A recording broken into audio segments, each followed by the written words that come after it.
Hello and great welcome. तो बेटा इस पर्टिकुलर सेशन में स्टार्ट करेंगे इंड एस 103 यानी कि IFRS 3 business combination in corporate restructuring. अहम चैप्टर है, फॉर्मिडेबल चैप्टर है, ये मुझे बताने की जरूरत नहीं है, लेकिन एट द सेम टाइम कोई मुश्किल चैप्टर नहीं है। लेकिन चैप्टर अहम है, इंपॉर्टेंट है, सिग्निफिकेंट है इस मायने में कि एग्जामिनेशन में आप एक्सपेक्ट कर सकते हैं इसमें से एक लॉन्ग क्वेश्चन, एक कॉन्सेप्ट बेस्ड क्वेश्चन, छोटा क्वेश्चन और इवन कुछ केस स्टडीज की भी चर्चा अभी इस पर्टिकुलर चैप्टर में करेंगे। चैप्टर की फॉर्मेडेबिलिटी का एहसास कुछ इस बात से भी लगाया जा सकता है कि हमने अपने जो नोट्स हैं उसमें तकरीबन 24 सेक्शंस में इस चैप्टर को डिवाइड करा हुआ है। ठीक है, जैसे कि आप देख रहे हैं सेक्शन 1 है, उसमें मैंने लिखा हुआ है goodwill non controlling interest and gain on bargain purchase, यानी कि इस सेक्शन में हम जो चर्चा करेंगे सेक्शन 1 में गुडविल की कैलकुलेशन से related, how we have to compute goodwill non controlling interest and gain on bargain purchase. Likewise section 2 का ताल्लुक आप देख रहे हैं कॉमन कंट्रोल, ये बड़ा इंपॉर्टेंट सेक्शन है और इसमें से लॉन्ग क्वेश्चंस आने के चांसेस हमेशा रहते हैं। Common control, demerger, spin off and sell off division, ये दूसरा सेक्शन है। इसी तरह तीसरा जो सेक्शन है उसमें भी कॉमन कंट्रोल के क्वेश्चंस हमने रखे हुए हैं, लेकिन साथ में मैंने लिखा है सेल्फ अटेम्प्ट, यानी कि बेसिकली ये आपको खुद करने होंगे लेकिन फिर भी हम इनको कराएंगे। सेक्शन 4, 5 और 6 का जो ताल्लुक है वो बुक्स ऑफ एक्वायरी कंपनी से है।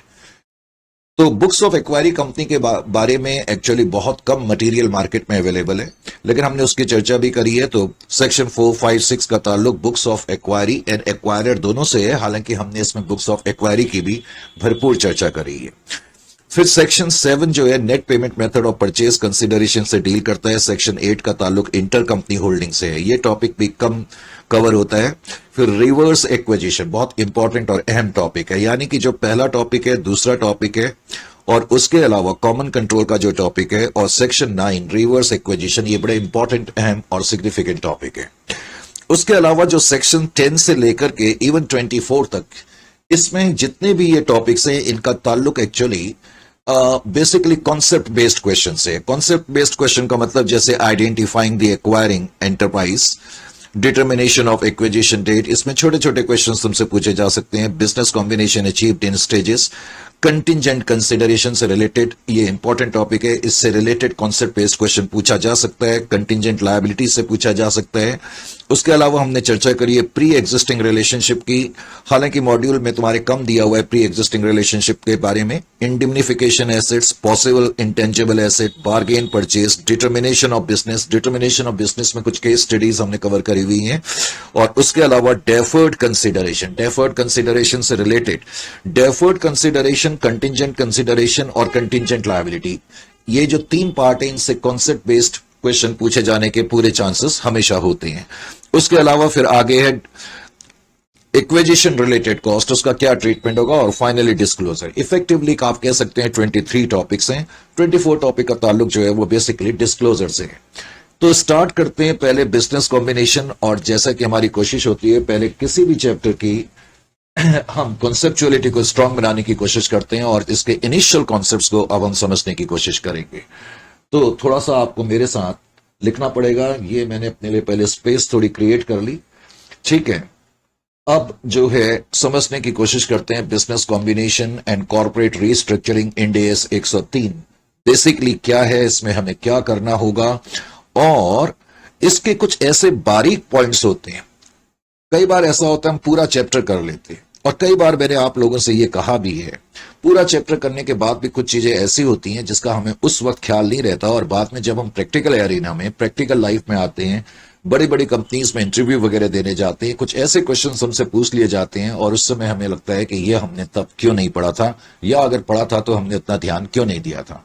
तो इन तमाम चीजों को मद्देनजर रखते हुए अब मैं इस चैप्टर का स्टार्ट या आवाज कर रहा हूं। तो सबसे पहले इंड एस 103 बिजनेस कॉम्बिनेशन में कुछ इंपॉर्टेंट पॉइंट्स की चर्चा मैंने पहले करी। कुछ इंपॉर्टेंट पॉइंट्स की चर्चा में पहला पॉइंट मेरा क्या है, यहां ध्यान देने की कोशिश करें। ये कुछ ऐसी चीजें हैं जो कई बार हम लोग इग्नोर करते हैं। मैं बार बार कह रहा हूं, और कोशिश करें कि अपने पेन और पेंसिल निकाल लें और इसको लिखने की कोशिश करें। तुम्हें मालूम है कि मुझे कुछ चीज समझानी होती है तो मैं हमेशा एक लाइन स्ट्रेच करता हूं, और यहां पर भी मैंने एक लाइन स्ट्रेच करी, करेक्ट। तो सबसे पहले इस लाइन को स्ट्रेच करने के बाद मैंने आपसे क्या कहा कि मान लेते हैं E1 नाम की कोई एंटिटी है। E1 नाम की कोई एंटिटी है और दूसरी तरफ हम मान लेते हैं कि E2 नाम की कोई एंटिटी, E2, करेक्ट। हम मान लेते हैं कि E1 लिमिटेड ने E2 लिमिटेड में कुछ इन्वेस्टमेंट करी है। इन्वेस्टमेंट करने का मतलब है कि E1 नाम की जो एंटिटी है उसने E2 एंटिटी के कुछ शेयर्स खरीदे हुए हैं, कुछ डिवेंचर्स वगैरह खरीदे हुए हैं, कुछ बॉन्ड्स वगैरह खरीदे हैं, तो इसका मतलब है हमने उसमें कुछ इन्वेस्टमेंट करी हुई है। मान लेते हैं कि जो E1 लिमिटेड नाम की कंपनी है उसने E1 लिमिटेड में, हम मान लेते हैं कि जो इन्वेस्टमेंट करी हुई है वो इन्वेस्टमेंट जो है 1 से लेकर के 19% के बीच में है। 1 से लेकर 19% के बीच का मतलब क्या है? मान लेते हैं E1 लिमिटेड ने E2 लिमिटेड के जितने भी शेयर कैपिटल है उसके 18% शेयर खरीदे हैं, या 17% शेयर खरीदे हैं, या 16% शेयर खरीदे हैं। तो E1 लिमिटेड ने E2 लिमिटेड में कुछ इन्वेस्टमेंट करी हुई है, और जो इन्वेस्टमेंट करी हुई है that is in between 1 to 19%, correct, 1 से लेके 19% के बीच में है। तो पहले तो कुछ चीजें आपको समझ में आनी चाहिए कि इस केस में जो E1 लिमिटेड नाम की कंपनी है इसको तो मैं बोलूंगा इन्वेस्टर कंपनी, और बार बार ये बातें बताते हुए अच्छा नहीं लगता, मोस्टली तुम लोगों को ये बातें पता भी हैं और होनी भी चाहिए। E1 इन्वेस्टी कंपनी है, और बताने की मुझे फिर से जरूरत नहीं है कि E2 लिमिटेड नाम की जो कंपनी है उसको हम बोलेंगे इन्वेस्टी कंपनी। इन्वेस्टी कंपनी का मतलब जिसमें कि हमने इन्वेस्टमेंट करा हुआ है। यहां तक किसी तरह की कोई प्रॉब्लम नहीं होनी चाहिए। अब दूसरी चीज आपको यह मालूम होनी चाहिए कि जब मैं किसी दूसरी कंपनी में इन्वेस्टमेंट करता हूं और मेरी इन्वेस्टमेंट 1 से लेकर 19% तक है, 1 से लेकर 19% तक है, तो सिंप्लिसिटी के लिए हम बोलेंगे कि ये जो इन्वेस्टमेंट हमने अब की बार करी हुई है ये हमारी नॉर्मल इन्वेस्टमेंट है, करेक्ट। इसको मैं सिंप्लिसिटी के लिए नॉर्मल इन्वेस्टमेंट बोल रहा हूं। नॉर्मल इन्वेस्टमेंट, ये नॉर्मल इन्वेस्टमेंट मानी जाती है।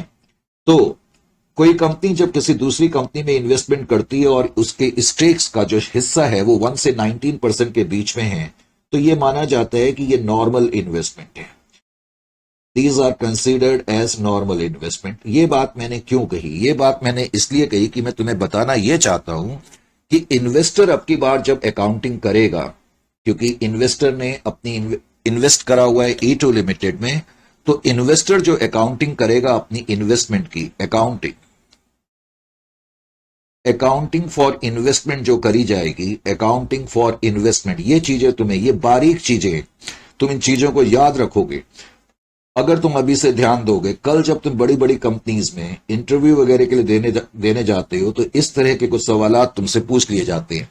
तो इस केस में जब इन्वेस्टर अपनी इन्वेस्टमेंट की अकाउंटिंग करेगा, अकाउंटिंग फॉर इन्वेस्टमेंट, वो किसके हिसाब से करेगा? कई बार आप लोग ये बिजनेस कॉम्बिनेशन इधर उधर से पढ़ चुके हैं, तो आपको ये बात मालूम होनी चाहिए। बताओ जरा कौन सी स्टैंडर्ड के हिसाब से करेगा? इंड AS 109 के हिसाब से करेगा। ये बात आपकी समझ में आनी चाहिए। ऐसे केस में जो अकाउंटिंग करी जाएगी फॉर इन्वेस्टमेंट की वो इंड AS 109 के हिसाब से करी जाएगी। और दूसरी चीज, ये जो अकाउंटिंग करी जाएगी, ये जो इन्वेस्टर की सेपरेट फाइनेंशियल स्टेटमेंट होंगी, ओनली मैंने वर्ड क्यों लिखा अभी मैं ये भी बताता हूं। Only in separate financial statement में ये अकाउंटिंग करी जाएगी, और अकाउंटिंग इंड AS 109 के हिसाब से करी जाएगी। यानी कि इस केस में E1 नाम की जो एंटिटी है उसको कंसोलिडेटेड फाइनेंशियल स्टेटमेंट बनाने की जरूरत नहीं है। एक तो तुम्हें पहले ये पॉइंट मालूम होना चाहिए, ठीक है। इस पॉइंट के अलावा तुम्हें अगला पॉइंट इसमें क्या मालूम होना चाहिए? अगला पॉइंट समझने के लिए मैंने एक बार फिर से लाइन स्ट्रेच करी, यानी कि मुझे अब कुछ और कॉन्सेप्ट आपको बताना है। मैं बार बार आपसे एक रिक्वेस्ट कर रहा हूं, गुजारिश भी कर रहा हूं कि आप जो है साथ साथ लिख लें तो आपको बहुत फायदा होगा। मैंने माना कि अब की बार जो है ये E3 नाम की कोई एंटरप्राइज है, E3 नाम की एंटरप्राइज है सॉरी, और मैंने माना कि ये E4 नाम की कोई एंटरप्राइज है। Is it clear to you? अब की बार मैंने ये माना कि जो E3 नाम की कंपनी है उसने E4 में जो इन्वेस्टमेंट करी हुई है वो इन्वेस्टमेंट मोर देन 20% है, करेक्ट। 20% और मोर, मैं ऐसे लिख देता हूं, 20% और मोर है, 20% और मोर, बट लेस देन 50%, लेकिन 50% से कम है। जैसे कि मैंने 30% इन्वेस्टमेंट करी है, 40% इन्वेस्टमेंट करी है, 35% इन्वेस्टमेंट करी है। तो E3 नाम की कंपनी ने इन्वेस्टमेंट करी है E4 में, इसमें कोई डाउट नहीं है। लेकिन जो इनके पास स्टेक्स हैं, जो हिस्से हैं E4 नाम के, जितने नाम की जो कंपनी है उसके जो शेयर्स हैं, मान लेते हैं उनके शेयर में से 33% के शेयर्स हमारे पास है, तो मैं कहूंगा कि E3 नाम की कंपनी ने E4 नाम की कंपनी में 33% में इन्वेस्टमेंट करी है। अब ये जो इन्वेस्टमेंट है 20% से ज्यादा है लेकिन 50% से कम है। ऐसी सिचुएशन में तुम्हें क्या खास बातें मालूम होनी चाहिए, ये अगला पॉइंट है। पहले तो मैं तुम्हें अब कई बार बता चुका हूं कि इस केस में E3 इन्वेस्टर है और इस केस में भी ये इन्वेस्टर मानी जाएगी, नंबर एक। नंबर दो, E4 नाम की जो कंपनी है वो इन्वेस्टी कंपनी तो है, वो इन्वेस्टी है, इसमें कोई डाउट नहीं है किसी तरीके का। लेकिन अब की बार में E4 को ये बोलूंगा कि ये हमारी एसोसिएट कंपनी है। एसोसिएट कंपनी है यानी कि जब आपकी इन्वेस्टमेंट 20% या उससे ज्यादा की हो, नंबर एक, लेकिन 50% से कम हो, तो तब जिस कंपनी में आपने इन्वेस्टमेंट करा है वो आपकी एसोसिएट कंपनी मानी जाएगी। अब इस केस में अकाउंटिंग एस्पेक्ट्स क्या होगी ये आपको पहले तो मालूम होना चाहिए। इस केस में जो इन्वेस्टर होगा, पहले तो आपको यह मालूम होना चाहिए कि इन्वेस्टर जो है दो तरह की फाइनेंशियल स्टेटमेंट बनाएगा। Investor will prepare two types of financial statement. Investor will prepare two types of financial statement. उसको दो तरह की फाइनेंशियल स्टेटमेंट बनानी पड़ेगी। जब मैं दो तरह की कह रहा हूं तो बहुत से बच्चों को मेरे बिना बताए भी समझ में आ गया होगा कि कौन सी दो फाइनेंशियल स्टेटमेंट को मैं रेफर कर रहा हूं। एक तो मैं बोलूंगा, जस्ट वेट, थोड़ा सा ना मैं जरा पोजिशनिंग अपनी ठीक कर लूं। हाँ, तो दो तरह की फाइनेंशियल स्टेटमेंट बनाई जाएंगी। एक तो सेपरेट फाइनेंशियल स्टेटमेंट, जिसको तुम इंडिविजुअल स्टेटमेंट भी बोलते हो, और उसके अलावा, हालांकि इसको इस केस में मैं सेपरेट फाइनेंशियल स्टेटमेंट ही बोलूंगा, और उसके अलावा कंसोलिडेटेड फाइनेंशियल स्टेटमेंट, CFS, ये कैश फ्लो स्टेटमेंट नहीं है। तो अब की बार इन्वेस्टर जो है वो कंसोलिडेटेड फाइनेंशियल स्टेटमेंट भी बनाएगा, नंबर एक, और नंबर दो, अब की बार वो सेपरेट फाइनेंशियल स्टेटमेंट भी बनाएगा, क्योंकि उसकी जो इन्वेस्टमेंट है 20% से ज्यादा की है लेकिन 50% से कम है। तो जो सेपरेट फाइनेंशियल स्टेटमेंट बनाई जाएंगी, अब की बार कौन सा इंड एस इसमें अप्लाई होगा? इंड AS 27 के हिसाब से इन्वेस्टर को अपनी सेपरेट फाइनेंशियल स्टेटमेंट बनानी पड़ेगी। पहले तो एक चीज ये आपको मालूम होनी चाहिए। और जो कंसोलिडेटेड फाइनेंशियल स्टेटमेंट बनाई जाएंगी, जो कंसोलिडेटेड फाइनेंशियल स्टेटमेंट बनाई जाएंगी, अगर मैं आपसे कहूं कौन से इंड एस के हिसाब से बनाई जाएंगी, तो कुछ बच्चे जल्दी से 110 बोल देंगे। 110 हमेशा नहीं होता, वो तब होता है जब पेरेंट और सब्सिडियरी का केस हो। यहां इन्वेस्टर और एसोसिएट का केस है। तो कंसोलिडेटेड फाइनेंशियल स्टेटमेंट जो बनाई जाएंगी वो इंड AS 28 के हिसाब से बनाई जाएंगी। इसलिए मैंने कहा कि एज ए प्रोफेशनल स्टूडेंट ये चीजें तुम्हें बहुत अच्छी तरह से मालूम होनी चाहिए। यानी कि अगर आपकी इन्वेस्टमेंट 20% या उससे ज्यादा है लेकिन 50% से कम है, तो ऐसी केस में जिस कंपनी में आपने इन्वेस्टमेंट करा है वो आपकी एसोसिएट कंपनी मानी जाएगी, नंबर वन। ऐसी सिचुएशन में इन्वेस्टर को दो फाइनेंशियल स्टेटमेंट बनानी पड़ती हैं, जैसा कि आपने देखा, SFS और CFS। SFS 27 के हिसाब से बनेगी और जो CFS बनेगी वो 28 के हिसाब से बनेगी। ये चीजें आपको मालूम होनी चाहिए। तीसरा पॉइंट, अब जो तीसरा पॉइंट मैंने आपके सामने डिस्कस करा ये ज्यादा इंपॉर्टेंट है कुछ मायने में। अब तीसरे पॉइंट में मैंने आपको क्या बताने की कोशिश करी? पहले पॉइंट में मैंने बताया इन्वेस्टमेंट 1 से 19% के बीच में, दूसरे में बताया 20 या 20% से ज्यादा है लेकिन 50% से कम है।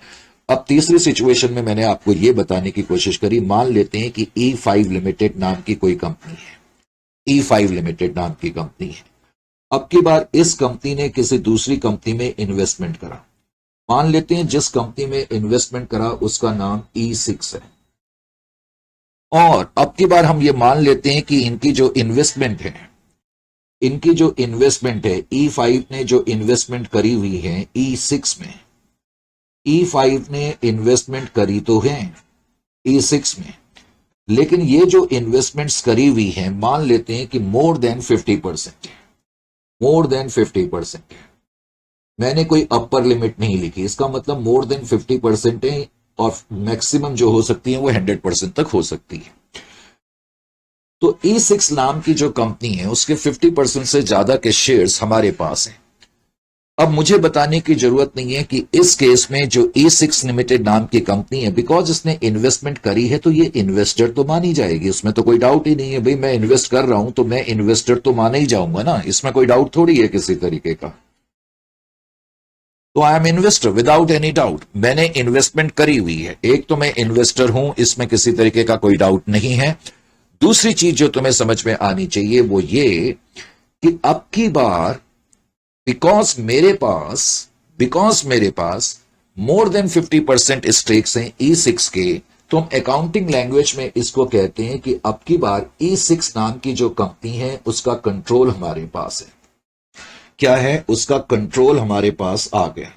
जब किसी दूसरी कंपनी के 50% से ज्यादा के स्टेक्स आपके पास होंगे तो उस कंपनी को कंट्रोल करने की ताकत आपके पास है, नियंत्रण करने की ताकत आपके पास है। इनडायरेक्टली इसका मतलब है E6 नाम की जो कंपनी है एक तरीके से वो आपके इशारों पर काम करेगी, आपकी पॉलिसीज के तहत काम करेगी, आपके इंस्ट्रक्शन के तहत काम करेगी। कुल मिला के एक तरीके से ये आप ही की कंपनी मानी जाएगी। हालांकि इसका यह मतलब नहीं है कि यह कंपनी की कोई अपना अलग सेपरेट एग्जिस्टेंस नहीं है, लेकिन ओनली थिंग इज दैट ये कंपनी जो है आपके इशारों पर चलेगी। अब ऐसी सिचुएशन में जो इन्वेस्टर है, अब की बार मैं उसको पेरेंट कंपनी बोलूंगा। क्या बोलूंगा? Parent company. इसको पेरेंट कंपनी बोलते हैं। हालांकि कई लोग अभी भी इसको होल्डिंग कंपनी बोलते हैं, हालांकि जो वर्ड होल्डिंग है ये हम एग्जिस्टिंग अकाउंटिंग स्टैंडर्ड में ज्यादा यूज करते थे। एनीवे, इसको पेरेंट कंपनी या होल्डिंग कंपनी कहा जाएगा। और E6 नाम की कंपनी इन्वेस्टिंग कंपनी तो है ही, क्योंकि इसमें हमने इन्वेस्टमेंट करी हुई है। It is investing company without an iota of doubt. लेकिन अब की बार ये कंपनी हमारी सब्सिडियरी कंपनी मानी जाएगी, क्योंकि इसको हमारे इशारों पर चलना होगा। Subsidiary company. एक तो आपको ये बातें मालूम होनी चाहिए, मैंने कहा ये बहुत इंपॉर्टेंट चीजें हैं जो बहुत बच्चों को कई बार पता नहीं होती। अब दूसरी चीज ये मालूम होनी चाहिए, अब की बार जो इन्वेस्टर है उसको दो तरह की फाइनेंशियल स्टेटमेंट बनानी पड़ेंगी, इसमें तो किसी तरीके का डाउट नहीं है। एक तो जो ये सेपरेट फाइनेंशियल स्टेटमेंट बनाएगा पेरेंट, जो पेरेंट कंपनी है, एक तो वो सेपरेट फाइनेंशियल स्टेटमेंट बनाएगा, और सेपरेट फाइनेंशियल स्टेटमेंट जो बनाई जाएंगी वो इंड AS 27 के हिसाब से बनाई जाएंगी, इंड AS 27। बाद में मैं तुम्हें हल्का सा थोड़ा सा ये भी बताऊंगा इंड AS 27 में किस तरीके से बनाई जाएंगी, लेकिन पहले हम मेन मुद्दे पर आते हैं। और पेरेंट कंपनी साथ साथ कैश फ्लो स्टेटमेंट बनाएगी। अब जो कैश फ्लो स्टेटमेंट, सॉरी मैंने मेरे मुंह से कैश फ्लो निकल गया, कंसोलिडेटेड फाइनेंशियल स्टेटमेंट बनाएगी। और जो ये कंसोलिडेटेड फाइनेंशियल स्टेटमेंट बनाएगी, इसके बारे में तो बहुत बच्चों को मैंने देखा बहुत सारी कंफ्यूजन है। पेरेंट लिमिटेड ने इस कंपनी को एक तरीके से एक्वायर कर लिया। क्यों कर लिया एक्वायर? क्योंकि इस कंपनी का कंट्रोल हमारे पास आ गया। हम बाद में देखेंगे ऐसे सिचुएशन में जब भी मैं किसी कंपनी के 50% से ज्यादा के शेयर एक्वायर कर लूं तो मैं पेरेंट तो हुई, मुझे एक्वायरर भी कहा जाता है, क्योंकि अब यह कंपनी मोर और लेस एक तरीके से मेरी कंपनी है, क्योंकि इस कंपनी का नियंत्रण मैंने एक्वायर कर लिया है। नंबर एक। नंबर टू, ऐसे केस में हमें दो तरह की फाइनेंशियल स्टेटमेंट बनानी पड़ती है, सेपरेट फाइनेंशियल स्टेटमेंट और consolidated financial statement. Consolidated financial statement अब की बार जब पेरेंट बनाएगी तो यहां आपको एक चीज का ख्याल करना होगा। मैंने क्या लिखा? On the date of acquisition. जो कंसोलिडेटेड फाइनेंशियल स्टेटमेंट बनाई जाती हैं, एक तो वो on the date of acquisition. On the date of acquisition का मतलब है कि जिस दिन आपने कंट्रोल एक्वायर करा, एक तो उस दिन आपको कंसोलिडेटेड फाइनेंशियल स्टेटमेंट बनानी पड़ेगी, और उसके अलावा eight the end of the financial year, eight the end of financial year and subsequent year. जिस साल आपने एक्वायर करा उसके बाद जब फाइनेंशियल ईयर का एंड होगा उस दिन तो आपको बनानी पड़ेगी, और उसके बाद हर साल आपको यह बनाना पड़ेगा at the end of the financial year. तो कंसोलिडेटेड फाइनेंशियल स्टेटमेंट पेरेंट को बनानी तो पड़ेंगी, लेकिन on the date of acquisition को जब मैं कंसोलिडेटेड फाइनेंशियल स्टेटमेंट बनाऊंगा तो मुझे यह मालूम होना चाहिए कि ये मुझे इंड AS 103 के हिसाब से बनानी है, और ये आपके लिए ज्यादा इंपॉर्टेंट है। यानी कि इस चैप्टर में बिजनेस कॉम्बिनेशन जिसके बारे में हम चर्चा करेंगे, जिस दिन हमने कंट्रोल हासिल करा उस दिन हमने जो अकाउंटिंग करनी है, बेसिकली कंसोलिडेटेड फाइनेंशियल स्टेटमेंट उस दिन जो बनानी है वो इंड AS 103 के हिसाब से बनाई जाती है। जबकि हम ईयर एंड में या सब्सिक्वेंटली जब भी हम यानी कि एक्वायर करने के बाद जब भी हम कंसोलिडेटेड फाइनेंशियल स्टेटमेंट बनाएंगे तो उस केस में फिर इंड एएस 110 का सहारा लिया जाता है। इंड एएस 110, तब हम इंड एएस 110 के हिसाब से फाइनेंशियल स्टेटमेंट बनाते हैं। ये चीजें अब आपको बहुत अच्छी तरह से मालूम हो जानी चाहिए। Is it clear to you और नॉट? अब जब बात चली पड़ी है, और मेरी आदत भी है कि एक बार चल पड़ती है बात तो फिर जितनी भी मेरे पास पॉसिबिलिटीज होती है तुम्हें बताने की मैं सारी बता देता हूं। हालांकि यहां पर मैं बता तो रहा हूं, फिलहाल इसकी कोई उतनी जरूरत नहीं थी। पॉइंट नंबर 4 भी मैंने तुम्हें बताया। मान लेते हैं कि कोई एंटरप्राइज है E7 के नाम से, एक E7 नाम की एंटरप्राइज है, और मान लेते हैं एक E8 नाम की एंटरप्राइज है। करेक्ट? अब इन दोनों एंटरप्राइज ने मिलकर के क्या करा, कोई जॉइंट अरेंजमेंट करा। जॉइंट अरेंजमेंट, इसके बारे में तुम इंड एएस 111 में पढ़ोगे। जॉइंट अरेंजमेंट क्या होता है? जॉइंट अरेंजमेंट करा, जॉइंट अरेंजमेंट। करेक्ट? यानी कि दोनों ने मिलकर डिसाइड करा, लेटस भाई हम मिलकर के एक एयरक्राफ्ट बनाएंगे, जिसमें कि E7 ने कहा ठीक है, इससे रिलेटेड बनाने के लिए जो भी एसेसरीज चाहिए होगी वो हम सप्लाई करेंगे और मैन्युफैक्चरिंग का काम आप करोगे। तो एक तरह का ये जॉइंट अरेंजमेंट है, या इसी को हम जॉइंट ऑपरेशन भी कह देते हैं। तो इन लोगों ने जॉइंटली कोई अरेंजमेंट करा या जॉइंट ऑपरेशन करा, बात एक ही है। तो ऐसी सिचुएशन में E7 और E8 मैं दोनों के लिए कह रहा हूं, ये दोनों कंपनी क्या करेंगी, अपनी अपनी सेपरेट फाइनेंशियल स्टेटमेंट बनाएंगी। यानी कि इस जॉइंट अरेंजमेंट में इन दोनों कंपनी ने इन्वेस्टमेंट करी है, तो उस इन्वेस्टमेंट की अकाउंटिंग करी जाएगी ना। उसकी अकाउंटिंग कहां करी जाएगी? ये दोनों कंपनी अपनी अपनी सेपरेट फाइनेंशियल स्टेटमेंट में करेंगी, और जो सेपरेट फाइनेंशियल स्टेटमेंट बनाई जाएंगी वो इंड एएस 111 के हिसाब से बनाई जाएंगी।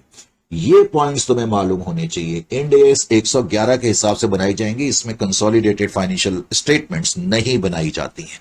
Is it clear to you और नॉट?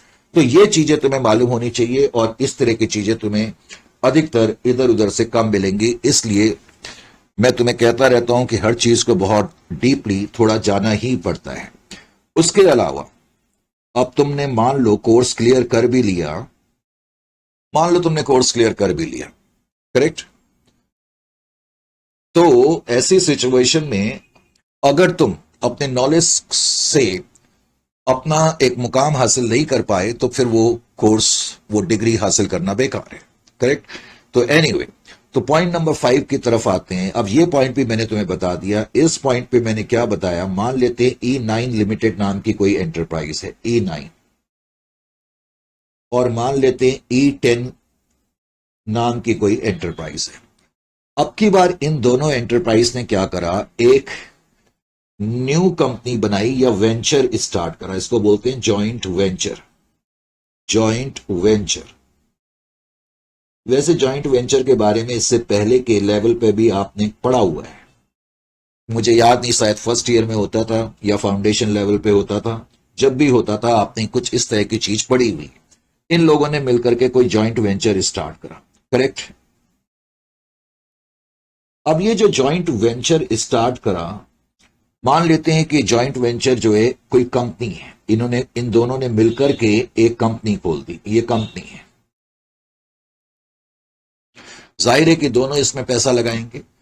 इस केस में ध्यान ये रखना कि ये दोनों कंपनी E9 और E10 एक तो अपनी सेपरेट फाइनेंशियल स्टेटमेंट बनाएंगी। दोनों कंपनी अपनी अपनी सेपरेट फाइनेंशियल स्टेटमेंट बनाएंगी, और जो सेपरेट फाइनेंशियल स्टेटमेंट बनाई जाएंगी वो इंड एएस 27 के हिसाब से बनाई जाएंगी। नंबर 1, इस केस में भी कंसोलिडेटेड फाइनेंशियल स्टेटमेंट बनाई जाती है, और consolidated financial statement Ind AS 28 के हिसाब से बनाई जाएंगी।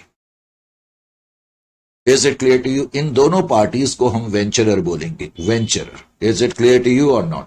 तो ये कुछ चीजें तुम्हें मालूम होनी चाहिए। अब जो चीजें मैंने आपको बताई उसके बारे में मैं चाहता हूं कि आप कुछ पॉइंट मेरे साथ लिख लो, कुछ इंपॉर्टेंट चीजें, जैसे कि नोट्स। शुरू में थोड़ी मेहनत करनी पड़ती है, बहुत से बच्चे मेहनत करने से ना थोड़ा सा घबराते हैं, मैंने ये देखा। वो चाहते हैं एकदम से बस स्टार्ट हो, एकदम से कोई चीज समझ में थोड़ी आएगी। कोई चीज समझने के लिए पहले उसका बैकग्राउंड नहीं समझ में आएगा तो फिर कैसे वो चीज तुम्हारी समझ में आ सकती है। इस बात को मुझे बार बार कहना पड़े पहले तो वही अच्छा नहीं लगता। Correct?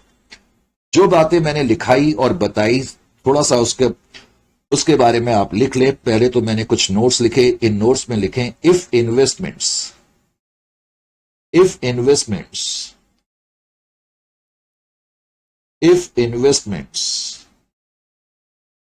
are more than 50%, are more than 50%, वैसे ये बात अभी कुछ लम्हा पहले मैंने बताई भी थी। If investments are more than 50%, ये तो मैंने आपको बताया था कि जब किसी दूसरी कंपनी के 50% से ज्यादा के स्टेक्स हमारे पास होते हैं तो वो कंपनी, उस कंपनी का कंट्रोल हमारे पास आ जाता है और हमें पेरेंट कंपनी कहा जाता है। दूसरी कंपनी को हम सब्सिडियरी कंपनी कहते हैं। ये तो मैं तुम्हें बता चुका हूं, लेकिन मैं लिखा क्या रहा हूं, if investments are more than 50%, in that case, in that case,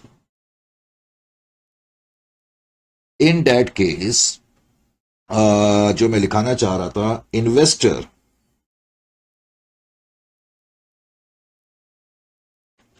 is known as, जैसा कि मैंने बताया था, पेरेंट या एक्वायरर इज नोन एज, तो इन्वेस्टर को हम या तो पेरेंट बोलेंगे, और इस चैप्टर में पेरेंट की बजाय हम ज्यादातर एक्वायरर वर्ड यूज करेंगे।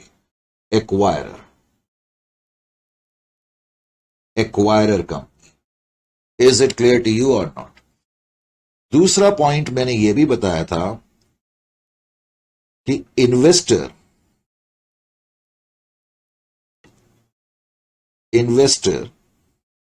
कॉमा इट्स सब्सिडियरी, अगर कोई इन्वेस्टर है और उसकी कोई सब्सिडियरी कंपनी है, पहले तो आपको एक बात यह भी समझ में आनी चाहिए कि कोई कंपनी इन्वेस्टर की सब्सिडियरी कंपनी कब हो सकती है, जब इन्वेस्टर के उस कंपनी में स्टेक्स 50% से ज्यादा के हों। इन्वेस्टर इट्स सब्सिडियरी और एसोसिएट, और कोई कंपनी हमारी एसोसिएट कंपनी कब हो सकती है, जब हमारे स्टेक्स उस कंपनी में 20% से ज्यादा के हों लेकिन 50% से कम हो। और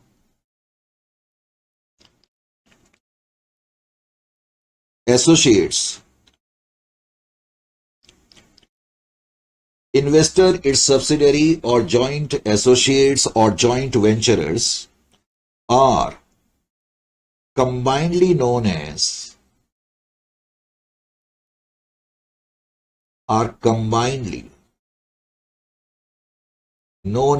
group। तब उनको हम मिला करके ग्रुप कहते हैं। मान लो एक पेरेंट है, उसने दूसरी पेरेंट है और उसकी सब्सिडियरी कंपनी, तो उनको मिला करके हम ग्रुप बोलेंगे, या कोई इन्वेस्टर है उसका कोई एसोसिएट है तो उनको मिला करके हम ग्रुप बोलेंगे, इज नोन एज ग्रुप। ये बात सभी को मालूम है, लेकिन फिर भी इसमें मैंने कोई खास नई चीज नहीं बताई। अब मैंने जो बताई,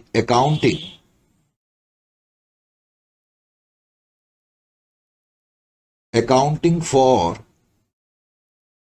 investments, accounting for investments in subsidiary, accounting for investments in subsidiary, associate,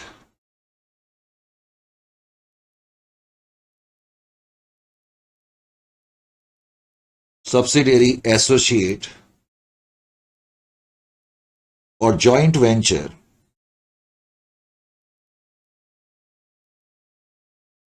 accounting for investment in subsidiary, associate or joint venture shall be done। अगर मेरी कोई सब्सिडियरी कंपनी है या कोई एसोसिएट कंपनी है या मेरा कोई जॉइंट वेंचर है, तो उस केस में मैं जो अकाउंटिंग करूंगा इन्वेस्टमेंट की, shall be done in SFS, separate financial statement में मैं करूंगा एज पर इंड AS 27, और इंड AS 27 के हिसाब से करूंगा। ये बात भी आपकी समझ में आनी चाहिए। मैं पेरेंट हूं, मेरी कोई सब्सिडियरी है, मैं पेरेंट हूं, मेरा कोई एसोसिएट है, और या मैंने इन्वेस्टमेंट किसी जॉइंट वेंचर में करी हुई है एज ए इन्वेस्टर, तो उस केस में मैं सेपरेट फाइनेंशियल स्टेटमेंट मुझे बनानी ही होगी। और जो मैं सेपरेट फाइनेंशियल स्टेटमेंट बनाऊंगा, इंड AS 27 के हिसाब से मैं अकाउंटिंग करूंगा।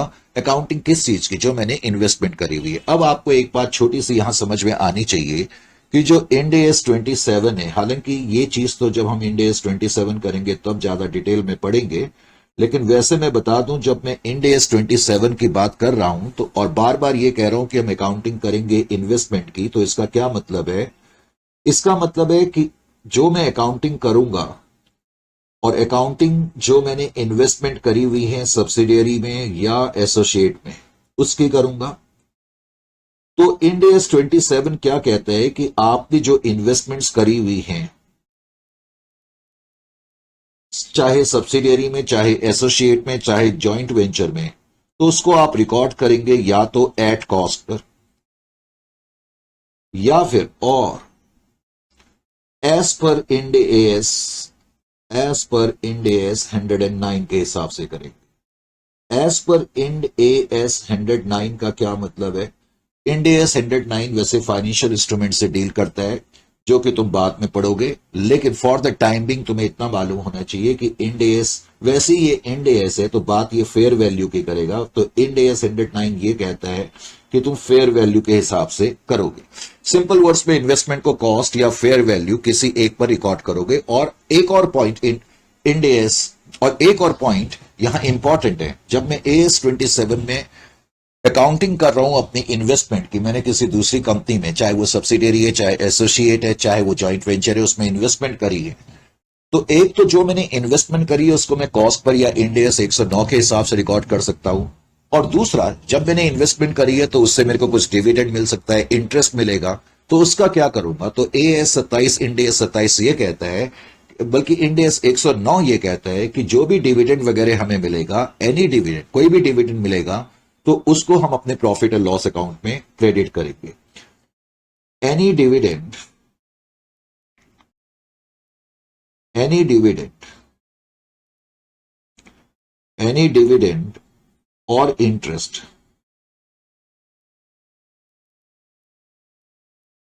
on such investments, on such investments, on such investments shall be, or should be rather, should be credited to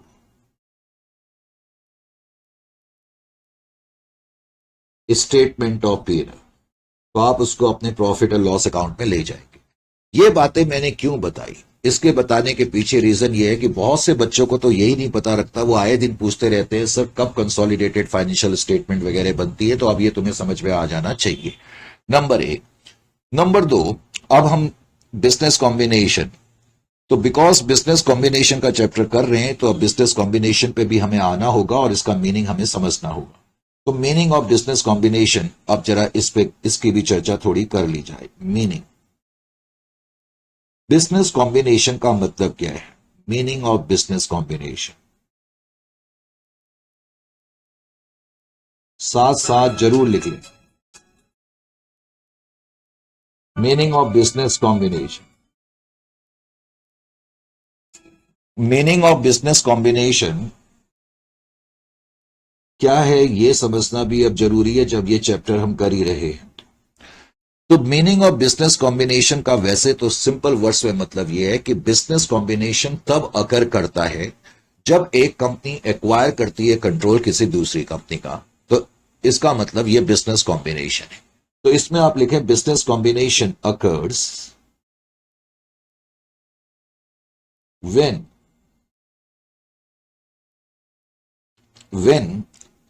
a company, when a company, when a company acquires, when a company acquires control over business of other entity, business of other entity, कोई दूसरी entity है, जब उस entity के business का control मेरे पास आ जाता है तो तब मैं कहूंगा कि यह बिजनेस कॉम्बिनेशन हुआ है। अब यहां पर एक चीज बड़ी इंपॉर्टेंट है। मैंने कहा कि जब मैं किसी दूसरी कंपनी के बिजनेस का कंट्रोल हासिल कर लेता हूं, यह टर्म बिजनेस बहुत इंपॉर्टेंट है। बिजनेस का वैसे तो सिंपल वर्ड्स में मतलब है business means integrated set of activities having following three elements. कौन कौन से तीन एलिमेंट्स, उसकी चर्चा मैं अभी करता हूं। वैसे इनपुट, प्रोसेस और आउटपुट। तो यहां पर थोड़ा सा ध्यान दें। Business means business business means integrated set of integrated set of activities। Integrated मतलब जो आपस में मिली हुई है, कहीं ना कहीं से जुड़ी हुई। Integrated set of activities having following having following three elements. तो बिजनेस के लिए तीन एलिमेंट बहुत इंपॉर्टेंट है, थ्री एलिमेंट्स। और वो थ्री एलिमेंट्स क्या है? थ्री एलिमेंट्स क्या है? एक तो हम कहते हैं इनपुट। क्या कहते हैं? इनपुट। इनपुट एक एलिमेंट तो इनपुट है, एक है प्रोसेस और एक है आउटपुट। ये बहुत इंपॉर्टेंट एस्पेक्ट है। बिजनेस कॉम्बिनेशन तभी अप्लाई हो सकता है अगर किसी कंपनी का मैं कंट्रोल एक्वायर कर तो रहा हूं, लेकिन वो कंपनी बिजनेस की जो डेफिनेशन है उसको कंप्लीट कर रही हो। अगर मैंने किसी कंपनी को टेक ओवर करा लेकिन वो कंपनी बिजनेस की परिभाषा को पूरा नहीं करती है, तो फिर यहां पर इंड एस 103 अप्लाई नहीं होगा। पहले तो यह समझना जरूरी है। अब मैंने कहा बिजनेस कहलाने के लिए क्या एक कंपनी बिजनेस है, तो हमें यह देखना पड़ता है। बिजनेस का मतलब है integrated set of activities having three important, जो कि मैं लिखा रहा हूं थ्री इंपॉर्टेंट, मैंने कहा कैरेक्टरिस्टिक या एलिमेंट। एक तो जिस किसी कंपनी को मैं टेक ओवर कर रहा हूं तो उस कंपनी में कुछ इनपुट्स होने चाहिए, और इनपुट्स का बेसिकली मतलब है रिसोर्सेज एंड एसेट्स।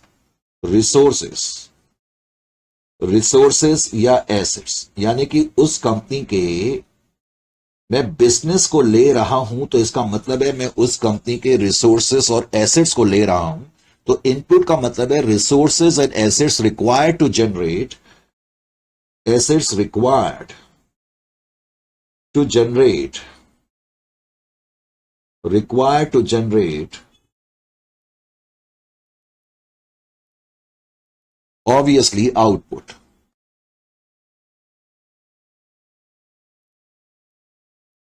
जैसे कि एग्जाम्पल, मैंने कहा मैं आपकी कंपनी को टेक ओवर कर रहा हूं, इसका मतलब मैं आपकी कंपनी के रिसोर्सेज या एसेट, चाहे वो प्रॉपर्टी प्लांट एंड इक्विपमेंट हैं, उनको मैं ले रहा हूं, चाहे वो इंटेंजिबल एसेट्स हैं मैं उनको टेक ओवर कर रहा हूं, या मैं आपकी मैन पावर को टेक ओवर कर रहा हूं। हम किसी दूसरी कंपनी का कंट्रोल एक्वायर कर रहे हैं। ये बिजनेस कॉम्बिनेशन में तभी शामिल हो सकता है, या बिजनेस कॉम्बिनेशन इस पर तभी अप्लाई हो सकता है अगर ये कंपनी बिजनेस की जो डेफिनेशन है उसको पूरा करती है। यानी कि डेट कंपनी और that organisation must constitute a business. और बिजनेस कहलाने के लिए जरूरी है एक तो इनपुट, दूसरा मैंने कहा प्रोसेसेस। प्रोसेसेस का सिंपल वर्ड्स में मतलब क्या है? प्रोसेसेस प्रोसेसेस का सिंपल वर्ड्स में मतलब है techniques, technical know how that can be used on the inputs to generate output। So processes simply means techniques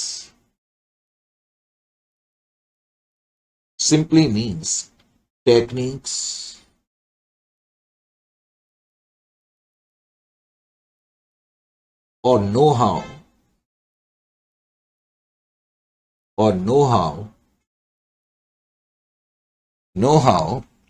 uh, that can be used that can be used that can be used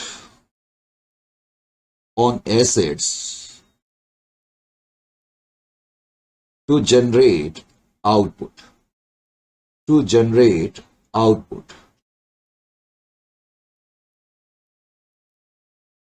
To generate output. That is what we mean by processes. Correct? And last, output.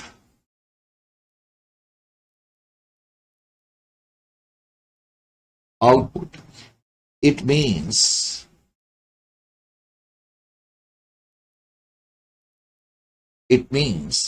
revenue by using input and processes. Input and processes.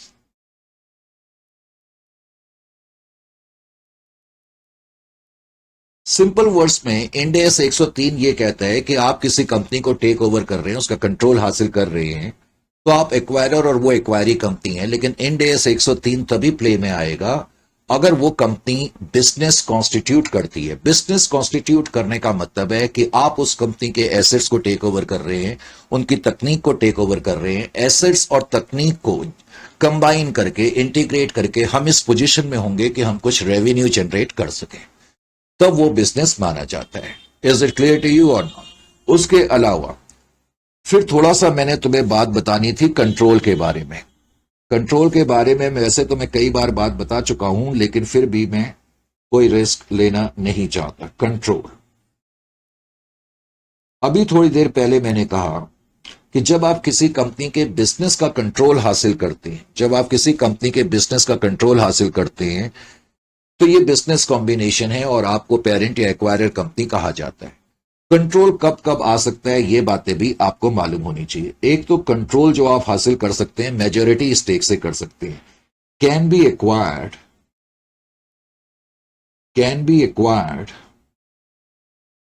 Control can be acquired by acquiring majority stakes. Majority stakes का क्या मतलब होता है? मोर than 50% stakes.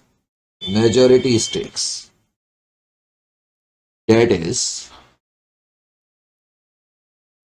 that is more than 50% stakes.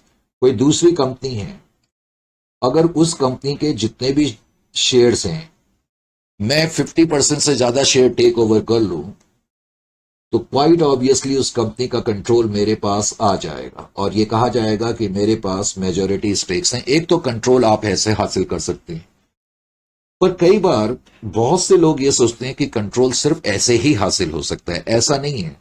Suppose मैंने किसी दूसरी company के सिर्फ 30% शेयर खरीदे, उसके बावजूद भी मेरे पास कंट्रोल आ सकता है। मान लेते हैं मैंने 30% शेयर तो खरीदे, लेकिन उस कंपनी में और मेरे बीच में एक एग्रीमेंट हो गया कि उस कंपनी में, इन्वेस्टी कंपनी के बोर्ड ऑफ डायरेक्टर को कॉन्स्टिट्यूट करने का अधिकार मेरे पास होगा। तो कई बार कंट्रोल ऐसे भी आ सकता है। Control can be acquired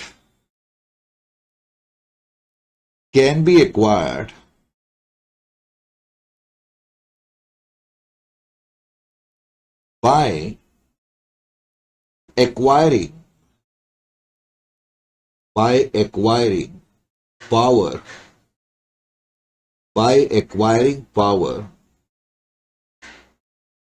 acquiring power to constitute, to compose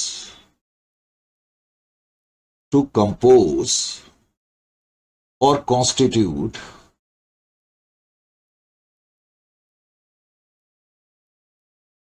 board of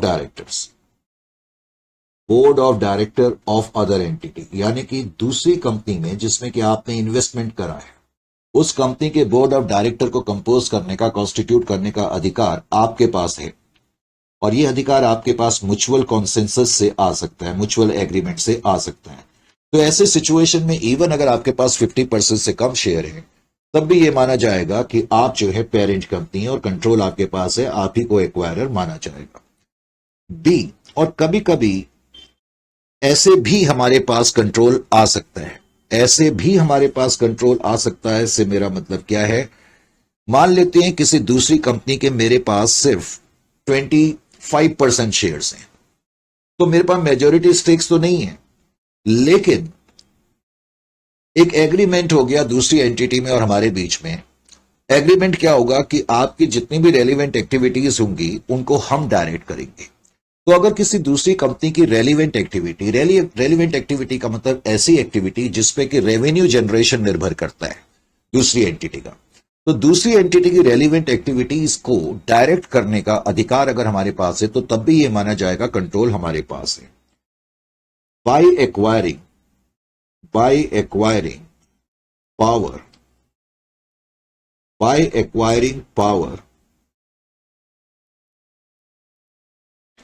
to direct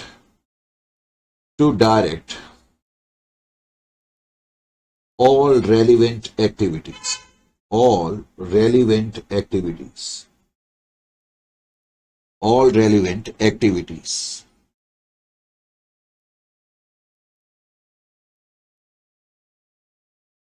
समझ में आ गया। अब यहां पर एक बड़ा पॉइंट मैं तुम्हें बता रहा हूं। एक तो कंट्रोल आप ऐसे हासिल कर सकते हैं मेजॉरिटी स्टेक से या एग्रीमेंट्स के थ्रू, लेकिन कंट्रोल ऐसे भी हासिल हो सकता है। ये अब मैंने कहा ना, ये छोटे छोटे पॉइंट्स जरूर मालूम होने चाहिए ताकि फिर बाद में कोई प्रॉब्लम ना हो। Control can also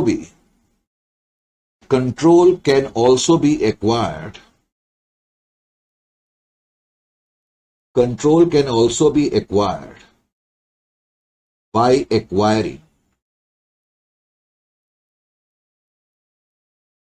acquiring net assets. Very important. By acquiring net assets. एक तो आप कंट्रोल किसी दूसरी कंपनी में कैसे हासिल कर सकते हैं, जैसा कि मैंने बताया, भाई दूसरी कंपनी के 50% से ज्यादा शेयर आपने ले लिए तो वो कंपनी आपके इशारों पर चलेगी, करेक्ट, आपके पास कंट्रोल आ गया। कंट्रोल ऐसे भी आ सकता है, control can also be acquired by acquiring net assets of acquiree company. अगर मैं किसी दूसरी कंपनी के सारे एसेट और लायबिलिटी ले लूं, टेक ओवर कर लूं, तो जाहिर है कि उस कंपनी का कंट्रोल तो मेरे पास आ ही गया। एक तो ये इंपॉर्टेंट पॉइंट है। और इस केस में क्या होगा, जो दूसरी कंपनी है उसका अस्तित्व खत्म हो जाएगा। जो दूसरी कंपनी, उसका अस्तित्व क्यों खत्म हो जाएगा? भाई आपकी कंपनी है, आपके सारे एसेट्स और लायबिलिटी मैंने ले लिए। जब सारे एसेट्स और लायबिलिटी मैंने ले लिए तो इसका इनडायरेक्टली मतलब है कि आपकी कंपनी तो खत्म हो गई ना। तो net assets of acquiree company, in this case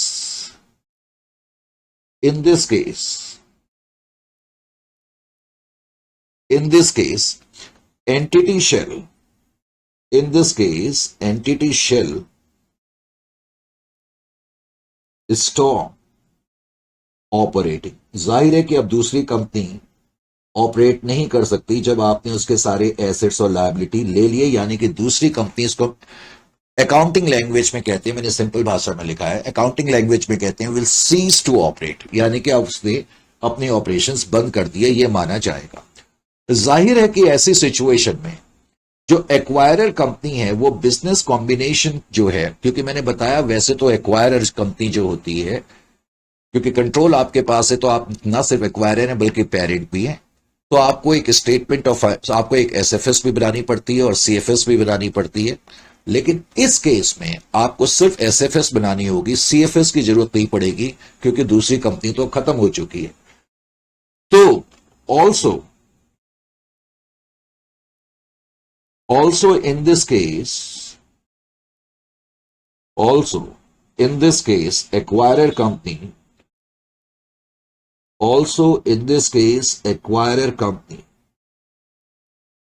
will, तो एक्वायरर कंपनी जो अकाउंट करेगी, acquirer company will account business combination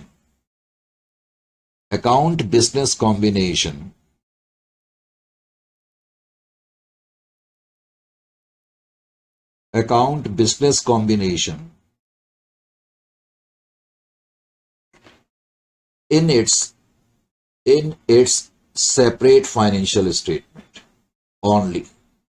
in its separate financial statement only, क्यों मैंने कहा only? यहां सीएफएस की जरूरत नहीं पड़ेगी, correct. only. No CFS in this case will require. No CFS in this case will require. क्यों? क्योंकि सामने वाली कंपनी खत्म हो गई है.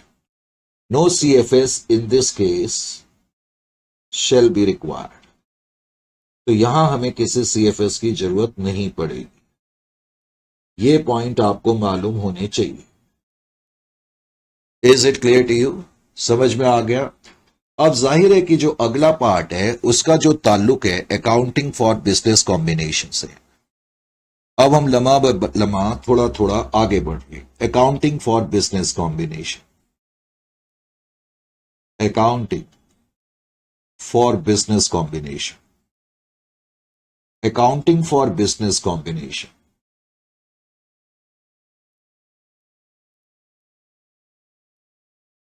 Accounting for business combination. अब आप थोड़ी देर के लिए यह मान लो कि आप कोई एंटिटी हैं और आपने किसी दूसरी कंपनी के 50% से ज्यादा के शेयर्स एक्वायर करे. तो टेक्निकली आप इन्वेस्टर भी हैं, आप पेरेंट भी हैं और आप एक्वायरर भी हैं, लेकिन इंपॉर्टेंटली सामने वाली कंपनी आपकी सब्सिडियरी कंपनी है. तो जाहिर है अब आपको अकाउंटिंग करनी पड़ेगी. अकाउंटिंग करने के लिए आपको क्या करना पड़ेगा? अकाउंटिंग करने के लिए सबसे पहले तो हमें यह देखना पड़ेगा कि जो इंड एस 103 है वो क्या गाइडलाइंस देता है. तो इंड एस 103 सबसे पहले तो यह कहता है कि जो अकाउंटिंग के लिए हमें सबसे अहम चीज जो मालूम होनी चाहिए वो होनी चाहिए date of acquisition. Date of acquisition सबसे इंपॉर्टेंट और फोरमोस्ट स्टेप है, क्योंकि उस दिन मुझे इंड एस 103 के हिसाब से अकाउंटिंग करनी है, जो कि मैंने कुछ लम्हा पहले भी बताया था. तो end S 103 Ind AS 103 provides accounting guidelines. Accounting provides accounting guidelines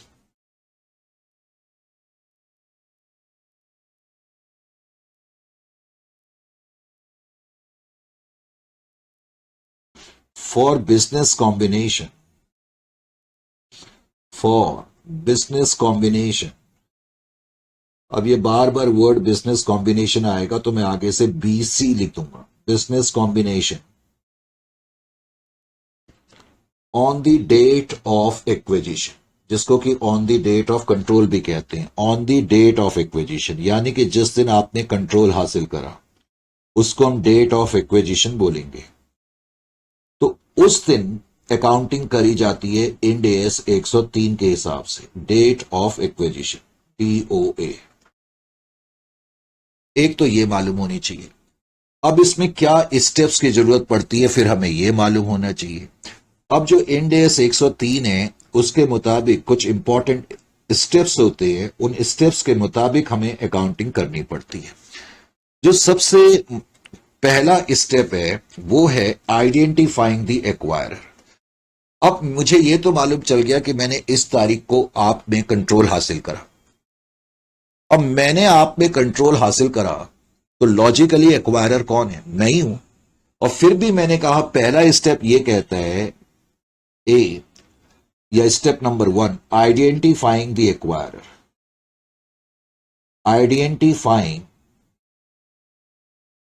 identifying the acquirer. अब आप भी बोलोगे ये अजीब सी चीज है, इस स्टेप की जरूरत क्या है? ये तो क्लियरली पता लग रहा है कि एक्वायरर कौन है और एक्वायरी कौन है. मैंने अभी अभी तुम्हें कहा कि एक्वायरर कौन होता है.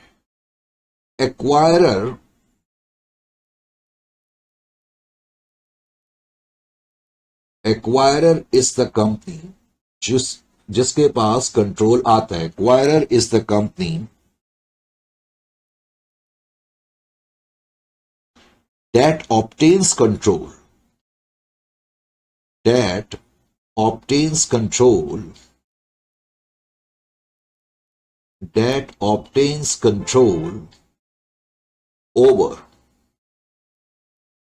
over the business of the acquirer. Over the business of the acquiree,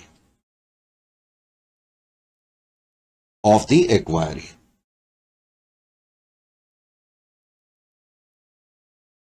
correct. एक तो ये चीज आपको मालूम होनी चाहिए, एक्वायरर वो कंपनी होती है जिसने कि एक्वायरी के बिजनेस पे कंट्रोल हासिल कर लिया, तो निश्चित रूप से वो एक्वायरर है। इसमें इतना बड़ा पॉइंट क्या है, फिर हमें इस स्टेप की जरूरत क्यों पड़ती है, समझने की कोशिश करें। मान लेते हैं कि एक कंपनी है ए और इस कंपनी ने कंपनी बी को एक्वायर करा या कंपनी बी में कुछ इन्वेस्टमेंट करी, कंपनी ए ने कंपनी बी में इन्वेस्टमेंट करी है। तो लीगल एंगल से देखा जाए तो कंपनी ए एक्वायरर कंपनी, जस्ट वेट एक मिनट, लीगल एंगल से देखा जाए तो कंपनी ए जो है वो लीगल एक्वायरर मानी जाएगी। क्या हो गया भाई, ये लीगल एंगल से देखा जाए तो कंपनी ए जो है वो लीगल, ये क्या है, क्यों पेन प्रॉब्लम क्रिएट कर रहा है भाई।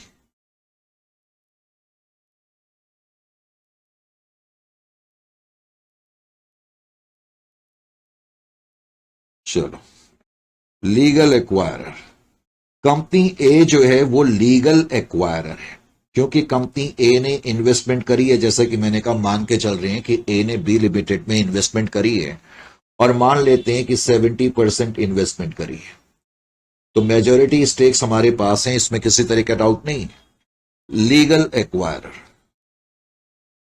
लॉ की निगाहों में कंपनी ए लीगल एक्वायरर है क्योंकि हमने 70% इन्वेस्टमेंट करी है, इसमें तो किसी तरीके का डाउट नहीं है। और लॉ की निगाहों में company B will be considered as legal acquiree, legal acquiree. अब कई बच्चों को ये स्टेप बड़ा अजीब सा लगता है।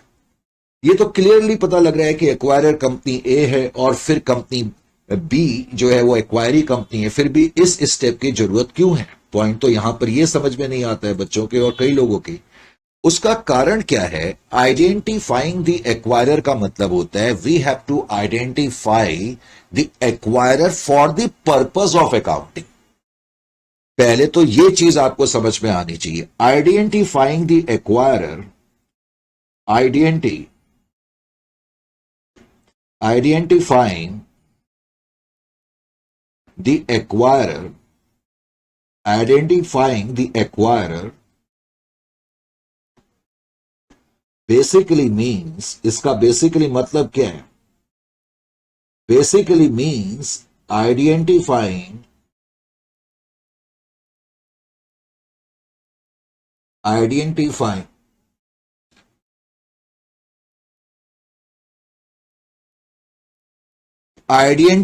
the accounting acquirer. Actually there is a slight difference between legal acquirer and accounting acquirer, इसलिए मैंने आपको ये पॉइंट लिखा है, अकाउंटिंग एक्वायरर।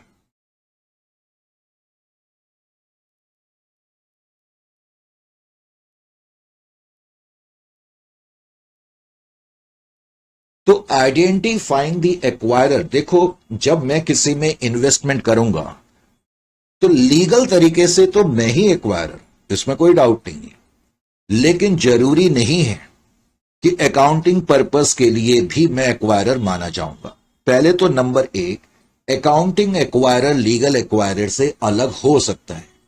ऐसा हो सकता है कि मैंने 70% इन्वेस्टमेंट कंपनी बी में करी, लेकिन अकाउंटिंग पर्पस के लिए एक्वायरर कंपनी बी को माना जाए, ऐसी पॉसिबिलिटी हो सकती है। जब ऐसी पॉसिबिलिटी होती है तो उसको बोलते हैं रिवर्स एक्विजिशन। तुमने देखा मैंने उसका एक सेक्शन अलग रखा हुआ है जिसमें कि हम कई क्वेश्चंस रिवर्स एक्विजिशन के करेंगे।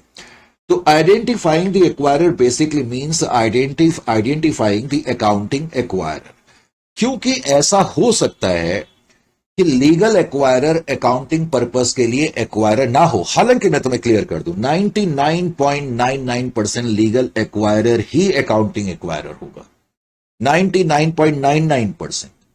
लेकिन रेयरेस्ट ऑफ रेयर सर्कमस्टेंसेस में ऐसी पॉसिबिलिटी हो सकती है कि जो लीगल एक्वायरर है वो अकाउंटिंग एक्वायरर ना हो। करेक्ट? ये जो पॉइंट मैंने तुम्हें बताया इसको तुम थोड़ा सा लिख ही लो ताकि कंफ्यूजन किसी तरह की ना आए। although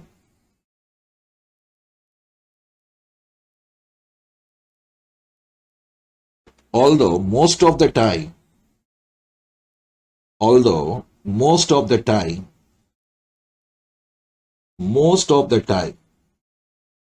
legal acquirer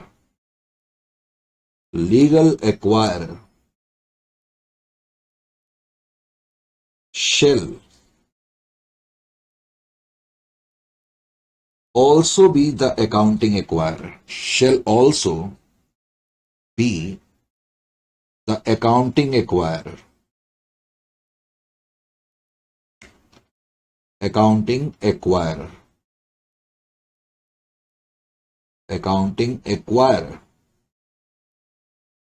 yet, जैसा कि मैं बता रहा था, yet sometimes ऐसा हो सकता है कि अकाउंटिंग एक्वायरर जो है वो अलग या लीगल एक्वायरर अकाउंटिंग एक्वायरर ना हो. Sometimes it may happen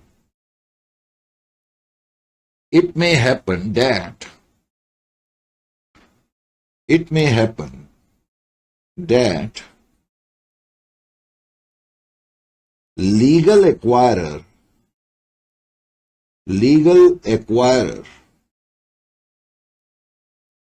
may not be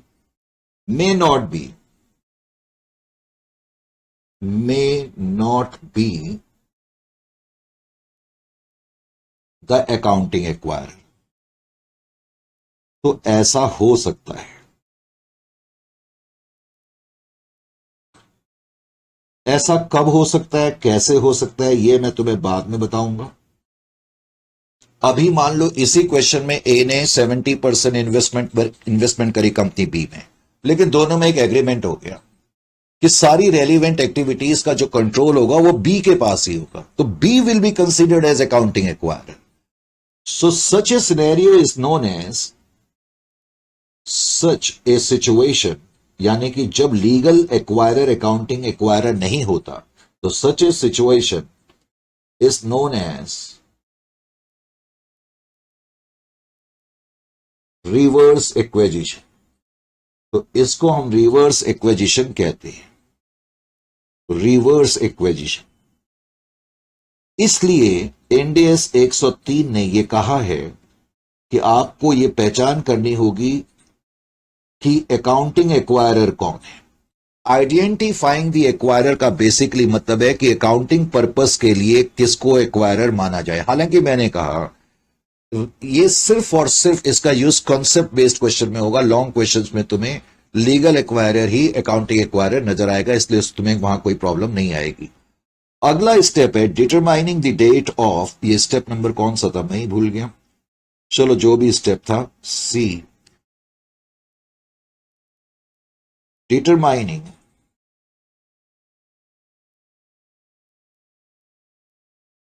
the date of acquisition. अब मुझे डेट ऑफ एक्विजिशन पता करनी है क्योंकि उस दिन ही अकाउंटिंग होगी. करेक्ट. तो डेट ऑफ एक्विजिशन का वैसे तो मतलब है जिस दिन आपने कंट्रोल एक्वायर करा एक्वायरी कंपनी का. तो डिटरमाइनिंग और इस पर बेस्ड कॉन्सेप्ट क्वेश्चन आ सकते हैं. मैंने उसका एक अलग ही सेक्शन मैंने कहा बना करके रखा हुआ है. Determining the date of acquisition simply means date on which acquirer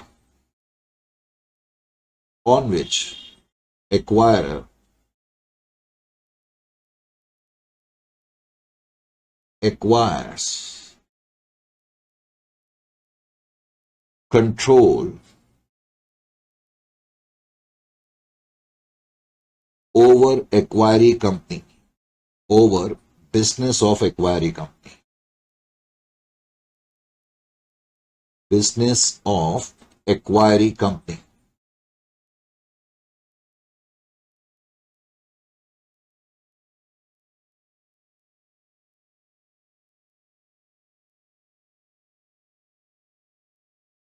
अब इसमें एक छोटा सा अपवाद है. सपोज मैंने किसी कंपनी में आज 70% इन्वेस्टमेंट करी आज के दिन, तो लॉजिकली आज के दिन को ही डेट ऑफ एक्विजिशन मानना चाहिए. लेकिन कभी कभी रेयर केस में क्या होता है, रेयर केस में कुछ जगह हमें गवर्नमेंट की अप्रूवल की जरूरत पड़ती है। तो ऐसी सिचुएशन में जहां गवर्नमेंट की अप्रूवल की जरूरत पड़ेगी तो जिस दिन अप्रूवल मिलेगी उस तारीख को डेट ऑफ एक्विजिशन माना जाएगा। ये पॉइंट भी आप लिख लें। But if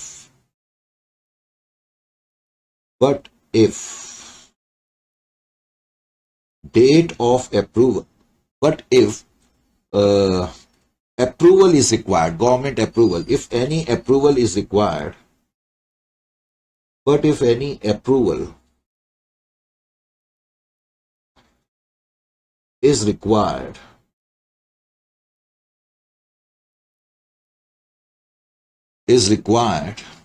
from government,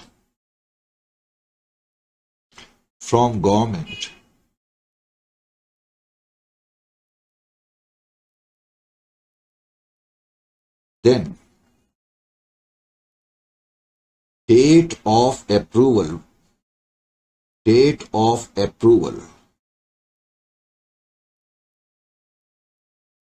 shall be considered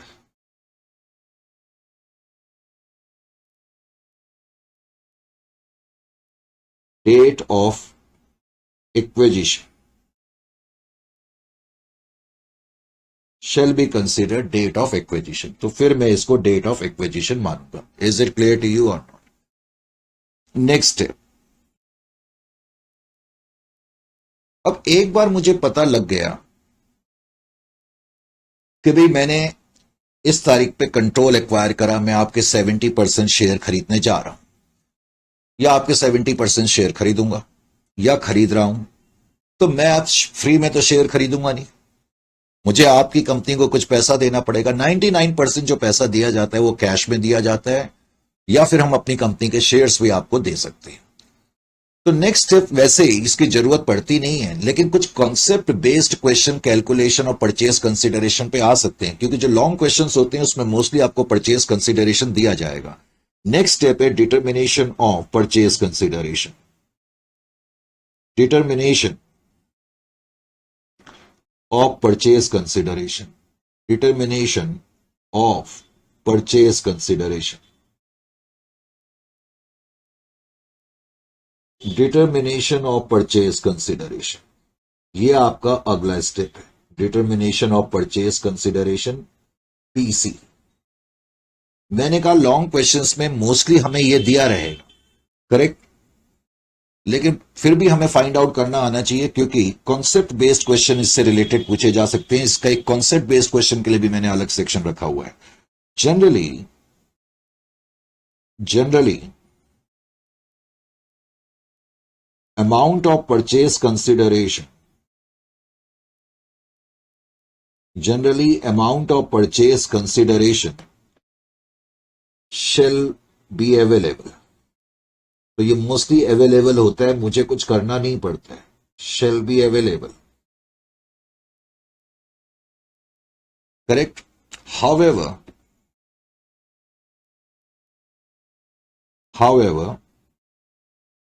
comma it can be computed। अब इसको हम कंप्यूट कर सकते हैं कैसे? It can be computed as follows.